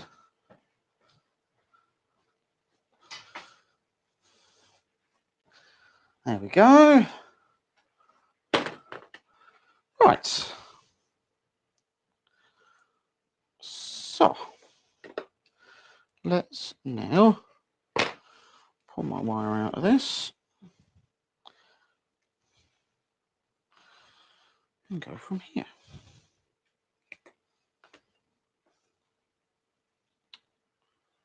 Where are my needle nose pliers? No idea. Oh, on the floor. So prepared. That's what reminds me of building my CNC. Yeah. Okay.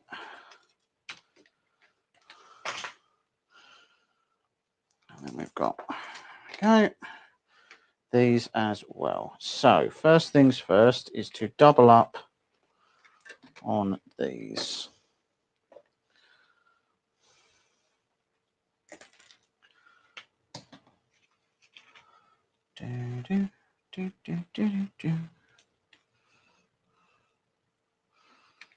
So pull this out. Oh.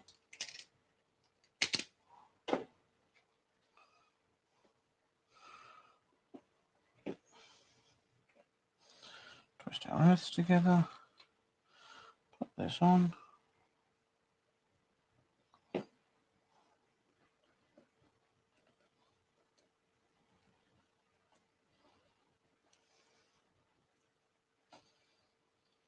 I'm not actually convinced that that's long enough. Okay. Yeah, I think, Ben, when you were building your CNC, you probably had a little bit more of an idea what you were supposed to be doing than I do, to be honest. But it's never stopped me doing literally anything in the past, so I don't see why it should stop me doing this. Like, there's only a risk of severe electrocution or fire. Like, I don't even think it's that big a deal, really. How much am I even using both my hands? I challenge not loads. I could live with one.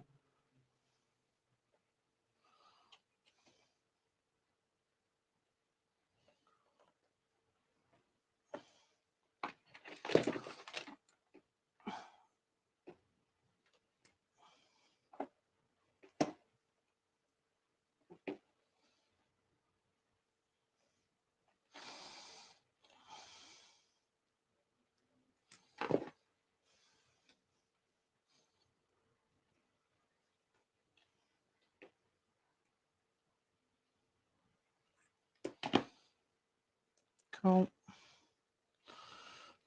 That goes directly onto.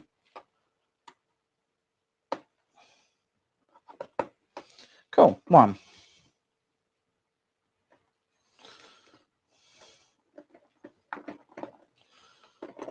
2. Oh, come on.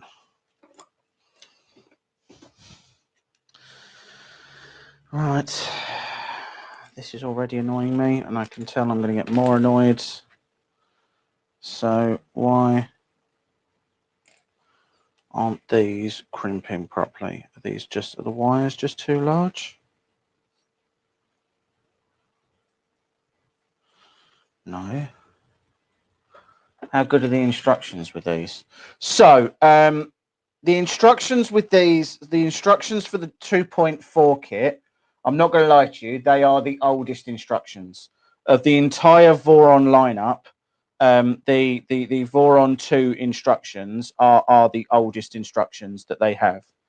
That being said, they are pretty good, and providing you have a rough understanding of what you're supposed to be doing, then I actually think they're good enough to use personally.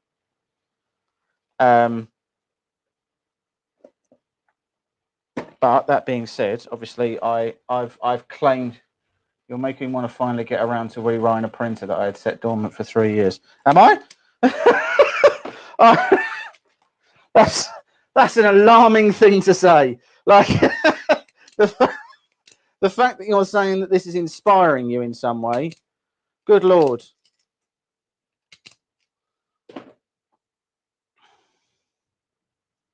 I find that astonishing that this would be anything that anybody would wish to emulate, to be honest, but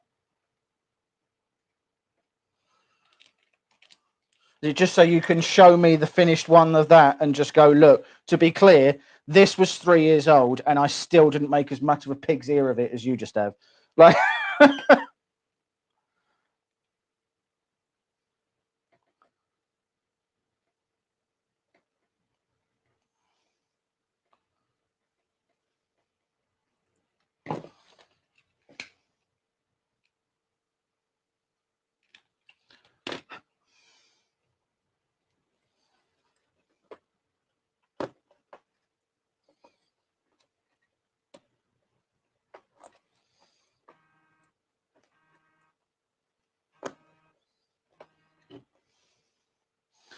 right, and then this is the current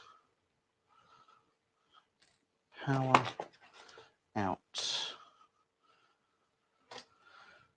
It's a pain to do, but how many hours so far? Well, just wiring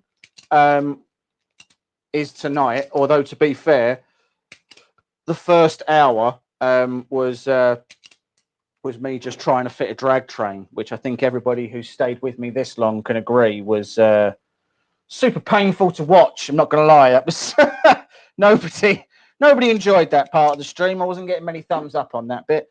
Total hours build. So I would say total hours at the moment that I've put in is probably about.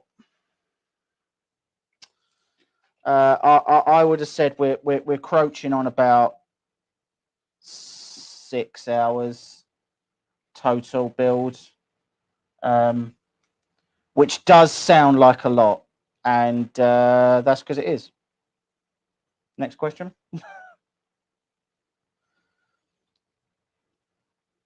This isn't a day build, basic. Well, I mean, so I know that Nero did the V0 in a day. I want to be clear. Nero has built like, oh God. Like, Nero has built a lot of these machines. Like, he knows these machines. So him building a V0.1 in a day is obviously impressive, but he does know the machines. I don't know the machines. So I'm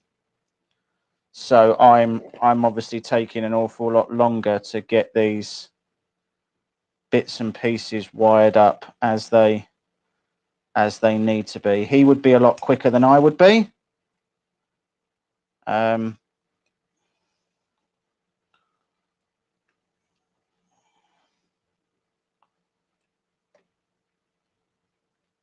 go.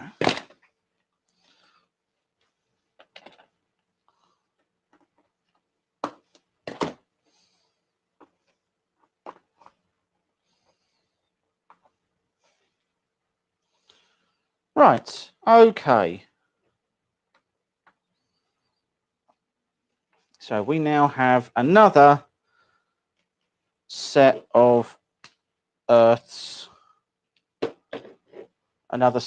earth, neutral, and mains for this little power supply. This little power supply, as we just said, this is a 5-volt power supply, and it is an internal power supply for your Pi. So, so that you don't have to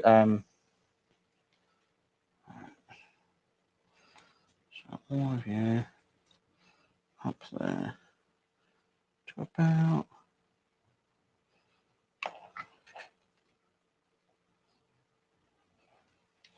all of you there. Yeah, you're right. It is a pain. I do find a degree of satisfaction in it.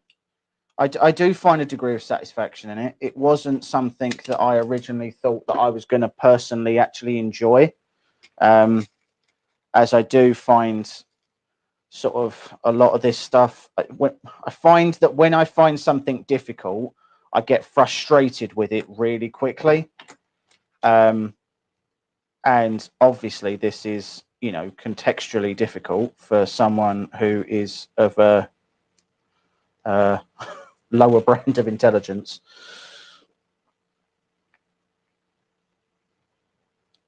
So I find these sort of builds quite challenging, and I enjoy being challenged. But yeah, they can be a bit. They can feel like they're a bit much sometimes. I would say that building the frame, the directions were actually pretty good, and providing you've printed the parts properly and you've got good sort of dimensional accuracy on those parts, I think, you know, I don't think the build of the frame is actually that hard personally. I'm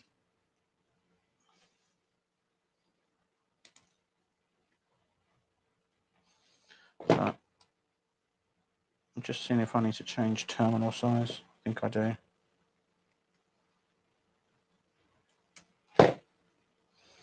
Yeah. Oh no, they're all right. Yep. Okay. Fine. Right. Let's take this off. See, it's things like that. I genuinely love that. So this is a 3D printed clip, right? This, it all prints as one. This has got a little, it's like spring loaded, right? So that when you install it, you just pull it down. Now it doesn't move. And you can remove it. Like, I mean, I love stuff like that, where someone's actually genuinely sat down and gone, oh, this is probably going to be an arse. Like, what can we do to make this a little bit easier? And they come up with something like that. And I'm like, yeah, well done. That's actually really good. I should not have used these.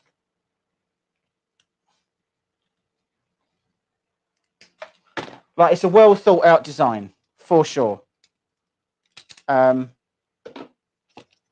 I'm definitely impressed with the overall design of this.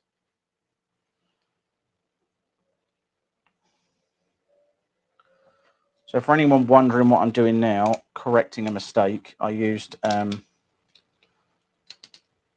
I think they're called ferrules or whatever. I used like the terminal things, and I shouldn't have done. I should have used these bits. So yeah, there we go, much better.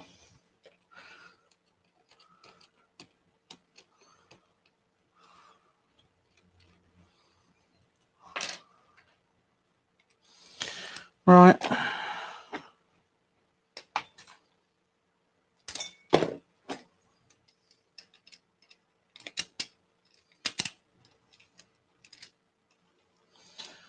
And then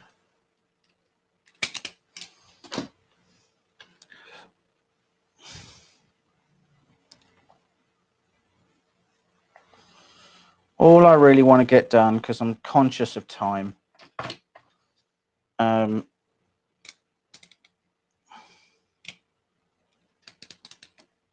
want to get, or I'd like to get the actual Pi power supply wired up, which is the power supply that I'm doing, but I'd like to actually get power to the Pi this evening, and if I can do that, then I'll be pretty happy about what we've got managed to get done this evening.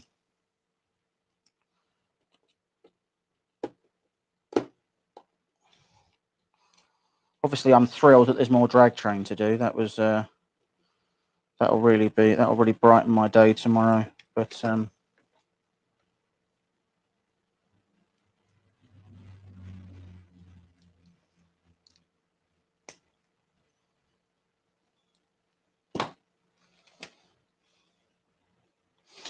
all right, there we go.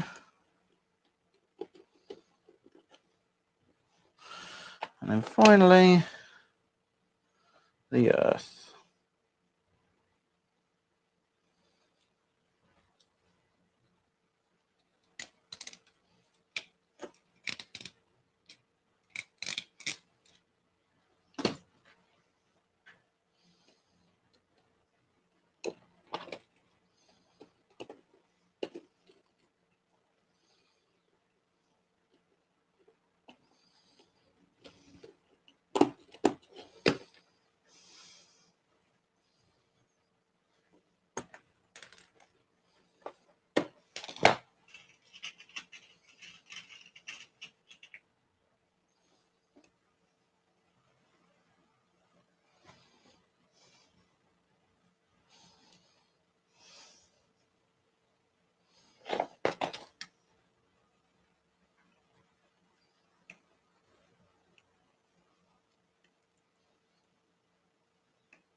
Oh, come on. I really hate these crimpy terminals. I've been gone for an hour and it's not working yet. No, that's very true, Carl. It's not. I'm as angry about it as you are, mate, if that makes you feel any better.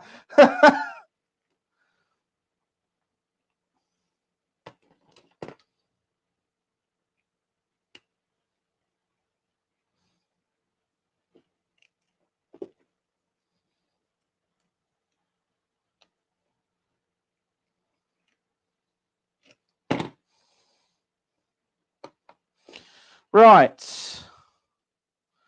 So now we want to take a look at how we wire up the Pi. So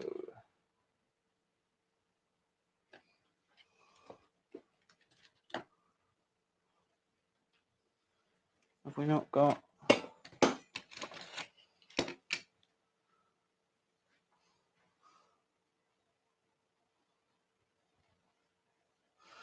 Okay, I need thinner gauge wire than that for sure. Okay, guys, I think I'm going to end it there. It's 20 past 10. Like it's late. So, so what have we got done so far? We fitted that wretched drag chain, which you know, I just don't think we'll talk about anymore. So, what have we managed to get wired? So the mains plug is all wired up. The main board and the main power supply is wired up and all connected. The bed is wired up. Look up our Pi pin out. It's 5 volt and a ground pin. All right, no worries. I'll have to get a thinner gauge wire because I need to put JST connectors onto that, and I haven't got any to hand. So so I'll have to do that tomorrow. We've gotten a lot further. We've definitely gotten a lot further, guys. You know, this is a decent chunk of progress. Obviously, there's going to have to be another video that will be us finishing up the wiring and doing the clipper and everything else. You need help with your CR10. Brilliant. No worries, Arif. I'll come down the shop soon. Yeah. I mean, it's a process, guys. I genuinely love the printer. there's a lot of, and it doesn't look like it, but there's a lot of simplicity in the machine that I really love, and there's a lot of cool features. The fact that both Vicetech and Big Tree Tech have both done their own boards that they specifically brought out for this really should tell you all you need to know about how important the Voron build is going to be moving forwards. So thanks for watching, guys. Don't forget to like and subscribe, and we will hopefully see you all very soon. See you later, guys.